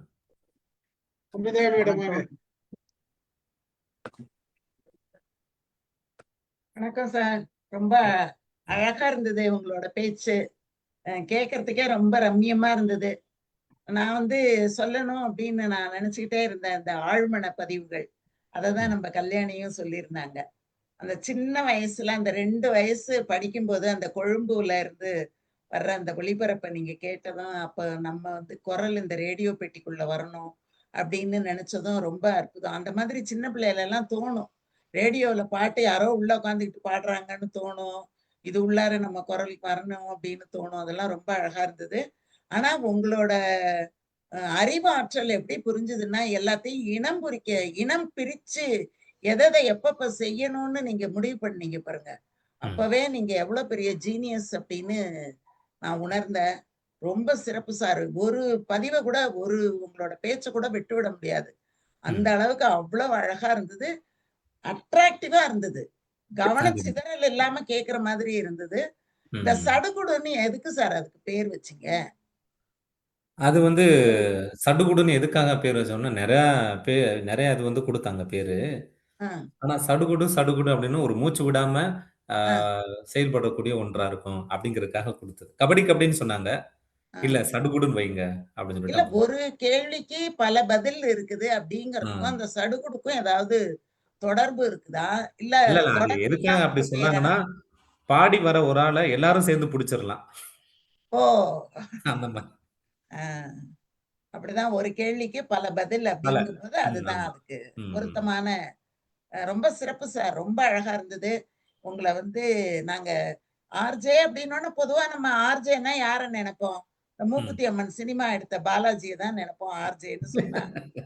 அந்த மாதிரி தான் ஒரு சில பேர் மட்டும் என்னோட ஸ்டூடண்ட் ஒருத்தி அங்க வசந்தகுமாரின்னு ஒரு பொண்ணு ஆர்ஜேவா ஆமா இருந்துச்சு. நல்ல நல்ல ஸ்காலர் அவங்க. ம். ஆ அது வந்து என்னோட பேசும். "அம்மா இப்ப என்னோட ப்ரோகிராம் இருக்கு. கொஞ்சம் பாருங்க" அப்படின்னு சொல்லும். அப்பல்லாம் ம். நான் பார்த்துக்குவேன். அந்த வசந்தகுமாரி ஞாபகம் வந்தது எனக்கு. நல்ல ஒரு ரொம்ப சமூக செயற்பாட்டாளர் அவங்க. நல்லா செய்வாங்க. ஆமா. ஆ அது ரொம்ப மகிழ்ச்சி சார். உங்கள பார்த்ததும், அது மாரி பேசுனதும், உங்கள மீண்டும் நான் நினைவுக்கு கொண்டு வந்ததும் ரொம்ப நல்லா இருந்தது. நன்றி மேம். வாழ்த்துகள் உங்களுக்கு. தொடர்ந்து நீங்க இன்னும் சிறப்பா வரணும். இன்னும் நெறைய விருதுகள்லாம் வாங்கணும். மிக முன்னணி நிலையில நீங்க வரணும் அப்டின்னுட்டு, நான் உங்கள இந்த நேரத்துல வாழ்த்துறேன் சார். நன்றி ரொம்ப மேம். நன்றி. நன்றி. நன்றி நன்றி மேடம், நன்றி. அதாவது எனக்கு நினைவு வருது ஆர்ஜே ஆனந்தி தான். ஆ, ஆ. வாங்க கோபால் மாணிக்கம் சார். வாங்க. வணக்கம். வணக்கம். நீங்க டூ அண்ட் டூ நாட்ஸுங்கிறத சுருக்கமா முடிச்சுட்டீங்க. அதை பத்திய விளக்கம் கொஞ்சம் விலாவாரிய சொல்லுங்களேன். அது எனக்கு தேவையா இருக்குது. கரெக்ட். இல்ல அப்படி இல்ல. ஆல் இண்டியா ரேடியோவில் வந்து அது வந்து அரசு சார்ந்து இருக்கிறதுனால அண்டை நாடுகளை பற்றி தவறாக பேசக்கூடாது. அப்புறம் வந்து எதிர்கருத்துக்கள் எதையும் இது பண்ணக்கூடாது. மக்கள் மனதை பொதுவான கருத்துக்களை எடுத்து புண்படுற மாதிரி பேசிடக்கூடாது. எந்த ஒரு இனம் சார்ந்தோ மொழி சார்ந்தோ நீங்கள் வந்து ரொம்ப அஃபினிட்டியோட பேசிடக்கூடாது. அப்புறம் இப்போ வந்து தேர்தல் வருது அப்படின்னா, தேர்தல் வந்துருச்சு அப்படின்னா, தேர்தல் சம்மந்தப்பட்ட யாரெல்லாம் அதில் இருக்கிறாங்களோ, இன்க்ளூடிங் இப்போ விஜய் தொடங்கி எல்லாரும் இது இருக்கிறாங்கன்னா, அவங்க பாடலில் வந்து ஒளிபரப்ப மாட்டாங்க. அவங்க பாடல்கள் வந்து ஒளிபரப்பக்கூடாது. ஏன்னா, ஏதோ ஒரு விதத்தில் அவங்களுக்கு நம்ம வந்து உதவி பண்ணுற மாதிரி இருக்கும்ல. அதனால் அந்த பாடல்கள்லாம் ஒதுக்கிடுவாங்க. இப்போ ஒரு இந்த தேர்தல் நடத்தை விதிமுறை வந்துருச்சுல்ல, இப்போ நேற்றுலேருந்து வந்துருச்சுல்ல, நேற்றா அது ஞாயிற்றுக்கிழமையிலேருந்து வந்துருச்சு. ஞாயிற்றுக்கிழமையிலேருந்து அதனுடைய முடிவு ரிசல்ட் தெரிகிற வரை பார்த்தோம்னா, இந்த தேர்தல், அரசியல் இது சார்ந்து இருக்கக்கூடிய யாருடைய பாடல்களும் அங்கே வந்து ஒளிபரப்ப மாட்டாங்க. சிவாஜி அது எம்ஜிஆர் இல்லாம பாட்டு கூட வராது சார்? என்ன சார்? சிவாஜி எம்ஜிஆர் பாட்டு கூட ஒளிபரப்ப மாட்டாங்களான்னு? எம்ஜிஆர் பாட்டுலாம் கிடையாது. ஓஹோ. சரத்குமார் பாட்டு கிடையாது, விஜய் பாட்டு கிடையாது, கலைஞர் பாட்டு கிடையாது. அப்புறம் வேற யாரெல்லாம் இருக்கா? அதுல உதயநிதி பாட்டு யாரெல்லாம் கிடையாது. இருக்காங்களோ அவங்க பாடலாம். உதயநிதி பாட்டு கிடையாது. உதயநிதி பாட்டு ஆமா. கிடையாது. அவருடைய ப்ரொடக்ஷன்ல இருக்கக்கூடிய எந்த ஒரு படமும் படமும் வந்து ஒளிபரப்ப மாட்டாங்க. அதனால இப்போ ஒரு மாசம் பார்த்தீங்கன்னா, மொக்கையா ஒரு சில பாடல்கள் மட்டும் தான் நீங்க கேட்க முடியும். பரவாயில்ல சார், நல்ல பழைய கால பாட்டெல்லாம் நல்லா ஆனந்தமா கேட்கலாம் சார். மகிழ்ச்சி. ஆனா இப்ப என்ன இன்னைக்கு லேட்டஸ்ட் நியூஸ் என்னன்னா, இறந்து போயிட்ட தலைவர்களோட போட்டோ அதெல்லாம் வந்து சிலையெல்லாம் மறைக்கவே வேணாம் அப்படின்னு சொல்லிட்டு இன்னைக்கு சொல்லியிருக்கிறாங்க. அதனால அதை அக்செப்ட் பண்ணிட்டு இருக்கிறாங்க ஆக்சுவலி. அதனால இதுலயும் கொஞ்சம் லிபரலேஷன் இருக்கும் அப்படின்னு நினைக்கிறேன் நான். இல்ல. இது அப்படி இருக்காது இல்ல. இருக்காது இது வந்து இருக்காது. பாடல்கள் அப்படிங்கிறது அவங்கள சார்ந்து வருதுல்ல. 2வது அப்ப அந்த நேரத்துல டிஎன் சேஷன் வந்து ஒரு வித்தியாசமான ஒரு முடிவு. அப்ப இந்த சமூக வலைதளங்கள் இதெல்லாம் இல்ல. அதனால ஒரு சட்டத்த கொண்டு வந்தாரு. இந்த பூனைய கட்டி வைப்பாங்கல்ல, அந்த மாரி தான் அந்த நடைமுறை இன்னும் இருந்துகிட்டு இருக்கு. மாத்தலாம் அது. ஏன் மாத்தாம இருக்காங்கன்னு தெரியல. சொல்லுங்க சார். வாங்க மாணிக்கம் சார், பேசிட்டீங்களா? வேற கோபால் மாணிக்கம் சார், வேற எதனா இருக்கா?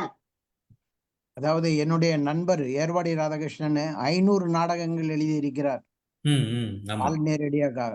ஆமா. அவரு இந்த டூ அண்ட் டூ நாட்ஸ் பத்தி அதிகமா என்னிடம் சொல்லி இருக்கிறார். ஒரு சிறு வார்த்தையாக இருந்தால் கூட ஸ்கிரிப்ட முதல்ல கொடுத்துடணும், அதை படித்து ஆமா. பார்த்து விட்டு பாப்பாங்க. திருப்பி விடுவார்கள் அப்படின்னு. ம்.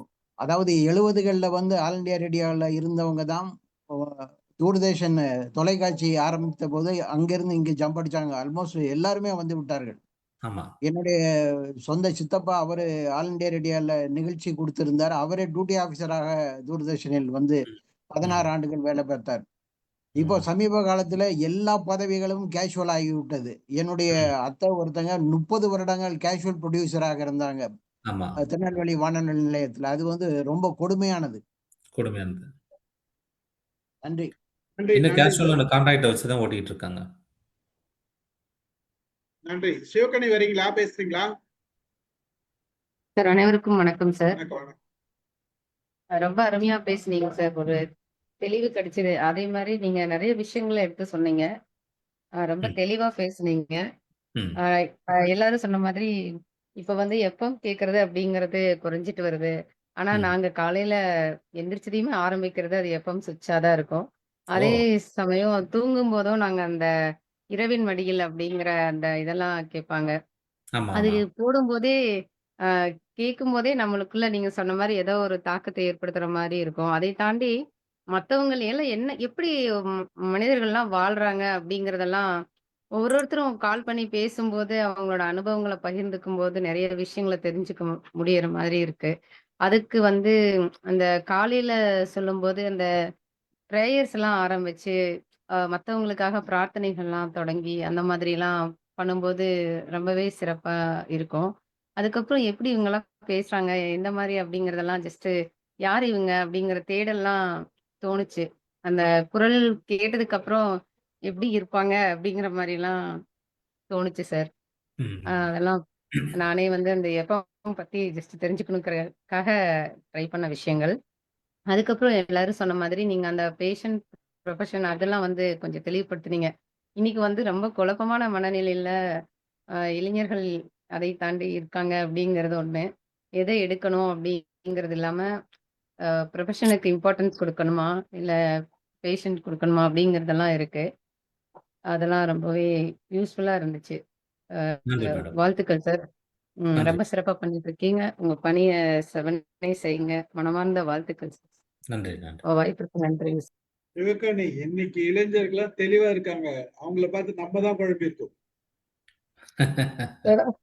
அதுதான் சார் எனக்கு பயமா இருக்கு. அதுதான். வாங்க செல்வகுமார் சார், வாங்க. சார் வணக்கம் சார். வணக்கம். வணக்கம். எங்களுக்கு எல்லாருக்கும் வந்து ஒரு ஒரு கிளாஸ் எடுத்தீங்க. உங்களுடைய ஹெச்ஆர் செஷன் மாதிரி எங்களுக்கும் வந்து எடுத்துட்டீங்க போல இருக்கு.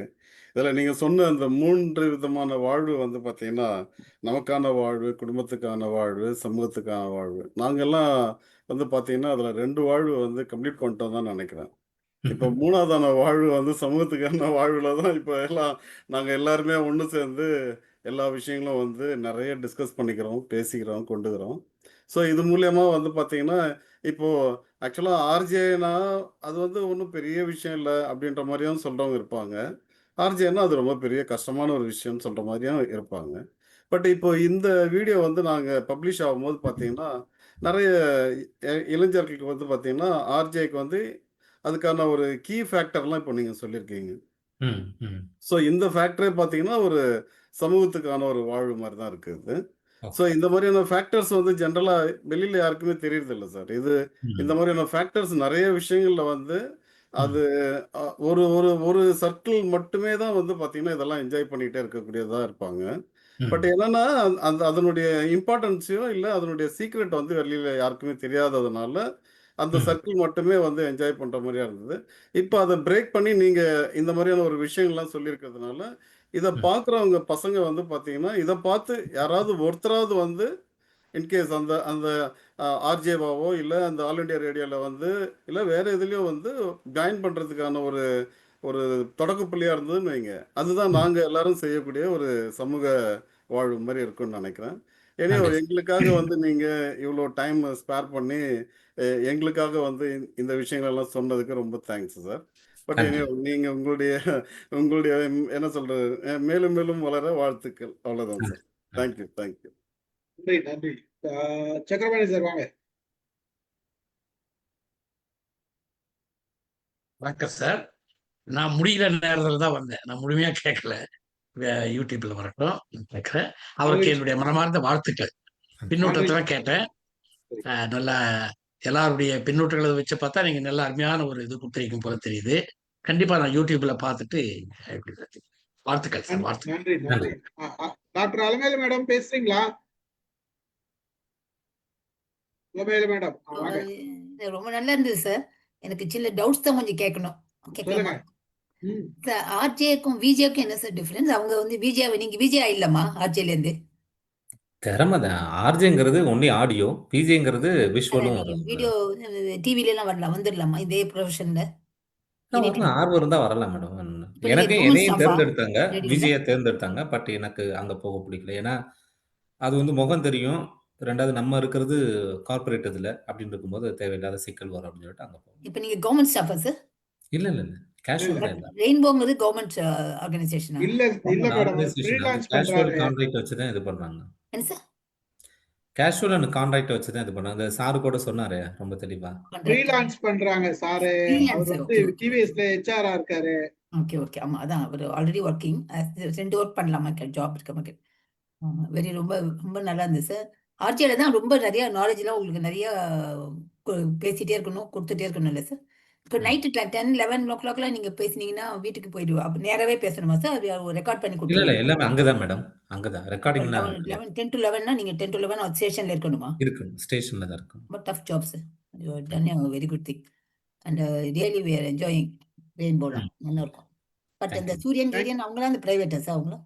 ஆமா. Private, அது வேற G. Thank you Thank you. Thanks a lot, sir. நன்றி மேடம், நன்றி நன்றி. வேற யாராச்சும் பேசுறீங்களா? முடிச்சுக்கலாமா? சார் நான் பேசலாமா? காயத்ரி வாங்க, காயத்ரி வாங்க, கேட்கவே இல்லை. வாங்க எனக்கு சார் பேசுங்க காயத்ரி. தேவையில்லை. வணக்கம் சார். சார் வணக்கம். ஃபர்ஸ்ட் ஆஃப் ஆல் வந்துட்டு நீங்கள் பேசுனது வசந்தி மேடமும் யாரோ சொன்னாங்க, அந்த மாதிரி டவுன் டு எர்த்தாக ரொம்ப எனக்கு அது பிடிச்சிருந்தது. ஏன்னா சின்னதாக ஒரு இதில் இருந்தாலே பேசும்போது அது வேற மாதிரி இருக்கும். நீங்கள் ரொம்ப பொறுமையாக நிதானமாக மெச்சூரிட்டியாக பேசுனது எனக்கு ரொம்ப பிடிச்சிருந்தது. நான் வந்து மீடியாவில் நியூஸ் ரீடராக இருந்தேன், ம். டிவியில். அதுக்கப்புறம் வந்து ஒரு டைம் வந்து ஆல் இண்டியா ரேடியோவில் கால்ஃபர் வந்துச்சு, என்னை பண்ண சொல்லியிருந்தப்போ பண்ணினேன். ஆனால் ம். அதில் ஒரு விஷயம் இருக்குது தானே சார், சென்னை வாசியாக இருந்தால் தானே அதில் ஆப்பர்ச்சுனிட்டி இருக்குது. இல்ல ஏன்னா சென்னையில இருந்தா நல்லா இருக்கும் அப்படிங்கிற ம், மாதிரி. சென்னைனா இல்லை சென்னையில தான் சார், பிறந்து உருண்டு வளர்ந்துருக்கணும் அப்படிலாம் கிடையாது. இல்லை வாசி சென்னை வாசியாக இருக்கணும்னு ஆமா, பிறந்து ஆமா, வளர்ந்துருக்கணும்னு சொல்ல, சென்னை வாசி. ஆமா. ஏன்னா எனக்கு திரும்ப லெட்டர் வந்துச்சு, இந்த மாதிரி இங்கே இருக்கிற ப்ரூஃப் கொடுங்க அப்படின்னு. நான் லெட்டர்லாம் எழுதி அனுப்பிச்சேன், நான் இந்த மாதிரி மேரேஜ் ஆகி இங்கே தான் இருக்கேன், ஆனால் என்கிட்ட ம். ப்ரூஃப் இல்லை. அப்புறம் ஓ. வர சொல்லியிருந்தாங்க, நான் போய் சொல்லி எல்லாமே பண்ணேன். அப்புறம் ஆனால் எழுதுறதுக்கு அலோவ் பண்ணாங்க. ம், ம். எழுதி செலக்ட் ஆயிட்டேன். அப்பதான் தெரியும் இவ்ளோ பேர் வராங்க. நான் அந்த ஸ்கூல் ஆமா, நிறைய பேர் மறந்துட்டேன். வருவாங்க. அங்க சாந்தோம் பக்கத்துல தான். அவ்ளோ பேர் வந்திருந்தாங்க. செலக்ட் ஆனேன் நானு. ஆனா ம். திரும்பவுமே அந்த இதுதான் கேட்டாங்க. Okay, okay. சென்னையில இருக்கக்கூடிய ப்ரூஃப். அப்பன்னு பார்த்து எனக்கு ப்ரூஃப் இல்ல. அதனால அது மிஸ் ஆயிடுச்சு. அது ரொம்ப எனக்கு வருத்தம் தான். ஓ. ரொம்ப நல்லா இருந்துச்சுங்க சார். பேஷண்ட் பத்தி நீங்க சொன்னது வந்துட்டு, அந்த இசை பத்தி ஃபர்ஸ்ட்டு சொன்னீங்கல்ல, அது வந்து நம்ம இப்ப இருக்கிறவங்க இப்ப இருக்கிற இசை வந்து சரியில்ல, சரியில்லன்ற மாரி எல்லாரும் சொல்றாங்க. ம். ஆக்சுவலா பார்க்க போனா, இது கூட ஒரு ரீசனா இருக்கும். ஏன்னா நம்ம சின்ன வயசுல கேட்கும்போது, பாடியவர், பாடலாசிரியர் அப்படி சொல்லிட்டு, அந்த ஒரு இது பண்ணும்போது, அந்த பிரேக் இடையில கிடைக்குது. என்ன பாட்டு அடுத்து வரப்போகுதுன்னு தெரியாது. இந்த மாரி விஷயங்கள்லாம் அந்த அந்த ஆர்வத்த தூண்டக்கூடிய வகையில இருந்தனால கூட நம்ம அந்த பாட்ட இப்ப இருக்கிற அந்த மாரி விஷயம் இல்லாதனால, இப்ப இருக்கிற பாட்டு வந்து நெறைய பேருக்கு பிடிக்கல என்னன்னு தெரியல. ஏன்னா கேட்டு இருக்கலாம். பழகிடுச்சு. அடிக்கடி நம்மளாவே போட்டு போட்டு கேட்டு பழகிடுச்சு. ம். அதுக்கப்புறம் வந்து பேஷன் பத்தி சொல்லும்போது, நானும் இத வந்து நான் பேஷனா எடுத்துக்காதனால தான் நான் பெருசா விட்டுட்டேன் அப்படின்னு நான் சொல்லுவேன் சார். ஏன்னா எனக்கு வந்து ஆப்பர்ச்சுனிட்டி இந்த டிவி ஆப்பர்ச்சுனிட்டி வந்து எங்க அப்பா வந்து போட சொன்னாரு, போட்டேன். ம். அதுக்கப்புறம் ஒரு பார்ட் டைமா பண்ணலாம் அப்படின்னு நினைச்சு பண்ணேன். ஏன்னா என்னோட தாட் என்னவா இருந்துச்சுன்னா, மேரேஜ்க்கு அப்புறம் வந்துட்டு அனுப்புவாங்களா? அனுப்ப மாட்டாங்களா? இந்த மாரி 1000 சிந்தனையிலே என்ன பண்ணுனேன், நான் அத பெருசா கான்சன்ட்ரேட் பண்ணாம, எங்க நான் அப்ளை பண்ணுவேன், கிடைக்கும், போவேன், படிப்பேன், ஓடி வந்துருவேன். நான் சைன் கூட நெறைய இடத்துல பண்ணி சம்பளம் வாங்குவேன். அதனாலயோ என்னமோ அதில பெருசா நான் இது பண்ணல. அதனால அந்த ஒரு பேஷன் அப்படின்றது வேணும் அப்படின்றது தெரியுது. அதேமாரி வீட்டுக்கு ஏத்த மாரிங்கிறதுனால, நீங்க சொன்ன மாரி அப்படிதான் நான் யோசிச்சேன். ஆனா அது ம். இன்னும் கொஞ்சம் வேற மாரி யோசிச்சிருக்கலாம் அப்படின்னு புரியுது. நன்றிங்க சார். Thank you. நன்றி. நன்றி காயத்ரி, நன்றி நன்றி. இவரு ரத்னவடிவேல் சார் பேசுறீங்களா?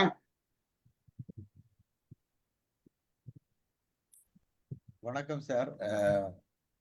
நல்ல அருமையான ஒரு தகவல்கள் நிறைந்த ஒரு அருமையான ஒரு ஆரம்பத்திலேயே நீங்கள் சொன்ன ஒரு விடயம் எனக்கு நல்லா பிடிக்கும். ஒரு முழுமையான வாழ்வுன்றதுக்கு ஒரு இலக்கணத்தை சுருக்கமா சொன்னீங்க. தன்னையும் வாழ வச்சு, தன்னுடைய குடும்பத்தையும் வாழ வச்சு, தன்னுடைய சமூகத்தையும் வாழ வைக்கிறது, அதுதான் ஒரு முழுமையான வாழ்க்கை என்று. அது தொடர்ந்து பலவாறு விஷயங்களை பற்றி நீங்க சொன்ன விஷயங்கள், அதுக்கு பிறகு பின்னூட்டத்தின் பொழுது கேட்கப்பட்ட கேள்விகளுக்கெல்லாம் நீங்கள் சொன்ன விளக்கங்கள் அதை விட இன்னும் சிறப்பா இருந்தது. நன்றி. ரொம்ப நன்றி சார், ரொம்ப நன்றி. மிகவும் எல்லோரும் நன்றாக எனக்கு உண்மையில நல்லா பிடிச்சு கொண்டது. நல்லது. நன்றி நன்றி சார். அவர் இலங்கையில இருந்து பேசுறாரு. ஓ. அவங்க காயத்ரி யூஎஸ்ல இருந்து பேசினாங்க. ஓகே. மகிழ்ச்சி சார். முடிச்சுக்கலாமா? முடிச்சிடலாம். ரொம்ப மகிழ்ச்சி.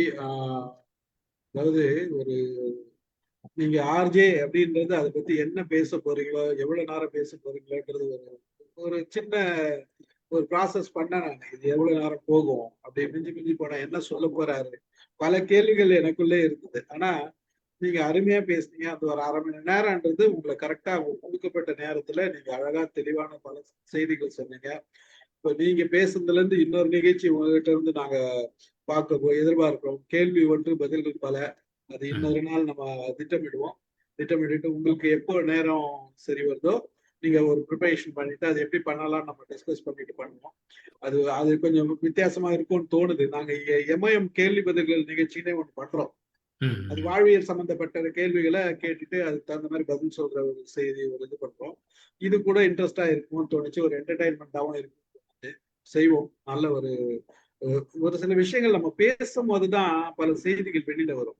அதுல இருந்து சில விஷயங்களை எடுத்துக்கிறது தான் எம்ஓயோட தொடர்பு. நாங்க எப்பயுமே அப்படிதான், எல்லாரும் என்ன பேசுறாங்கன்றத விட எது நம்ம பேசல அப்படின்றது எந்த கோணத்துல இருந்து நம்ம அவங்க கிட்ட வாங்கலாம். அருமை, ஒரு நல்ல நிகழ்ச்சியை கொடுத்தீங்க. நாங்க எல்லாரும் மகிழ்ச்சியா இருக்கோம். உங்களோட இந்த உரை ஒரு நல்ல உங்களோட தனிப்பட்ட ஒரு பாணி இருக்கு, அது சிறப்பாகவும் இருக்குது. ஒரு ஸ்லோ அண்ட் ஸ்டெடி ஸ்பீச்சா இருந்தது. ஒரு ட்ரெயினர் ஒவ்வொருத்தருக்கும் ஒவ்வொரு இது இருக்கும். ஒரு சிலர் ஏற்ற இறக்கமா பேசுவாங்க, ஒரு சிலர் சவுண்டாவே பேசுவாங்க, ஒரு சிலர் ரொம்ப மல்லமா பேசுவாங்க. நீங்க ஒரு கிராஜுவலா அப்படியே சாரல் அடிக்கிற மாதிரி பேசுனீங்க. ரொம்ப அழகா இருந்தது, நல்லா இருந்தது, மகிழ்ச்சி. எங்க வீடியோ பார்த்திருப்பீங்கன்னு நினைக்கிறேன். அது மகிழ்ச்சியா இருக்கு. நீங்க இந்த நிகழ்ச்சிக்கு வந்ததுக்கு உங்களுக்கு நன்றி கூறுகிறேன், உங்கள் நேரத்துக்கு நன்றி கூறுகிறேன். ஏதாச்சும் ஒரு வார்த்தை நீங்க சொல்லுங்க. ஒரே ஒரு கேள்வி சார், நீங்க ப்ரோக்ராம்ல எப்படி பேசுவீங்களோ அதே மாதிரி பேசி காமிங்க சார் ஒரு தடவை. இல்ல, இப்படி பேசுற மாதிரி தான் சார் பேசுவேன். இல்ல ஏதோ ஒரு பார்ட் இன்ட்ரோடியூஸ் பண்றீங்கன்னா எப்படி பண்றீங்க அப்படின்னு அது சொல்லி காட்டுங்க சார். ஏதாவது ஒரு பார்ட் இன்ட்ரோடியூஸ் பண்றீங்கன்னா அதை எப்படி சொல்லுவீங்க அப்படின்னு சொல்லி காட்டுங்க. அதாவது என்னன்னா, பாடல்கள் அப்படிங்கிறது எல்லாருக்கும் ஒரு இது நான் சொல்லிடுறேன்னா, இப்போ இன்னிசை பாடி வரும் அந்த ஒரு பாடலே நம்ம சொல்றோமே, எல்லோருக்கும் வணக்கம். எல்லாரும் பாடல்கள் கேட்டுட்டு இருக்கோம். பாடல்கள் எல்லாருக்கும் கேட்குற பாடல்கள் எல்லாம் மனசுக்கு நெருக்கமா இருக்குமா அப்படின்னு பார்த்தோம்னா கிடையாது.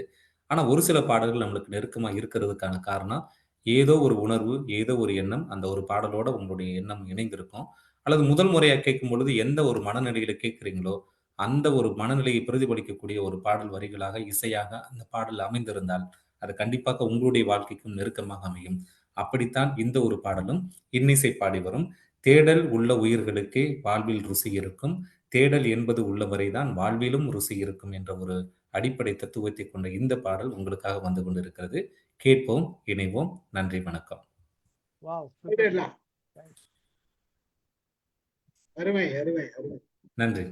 சாஃப்டா பேசுறீங்க சார். அந்த மத்த ஆர்ஜி எல்லாம் வளவள பேசிடுவாங்க, புரியவே முடியாது.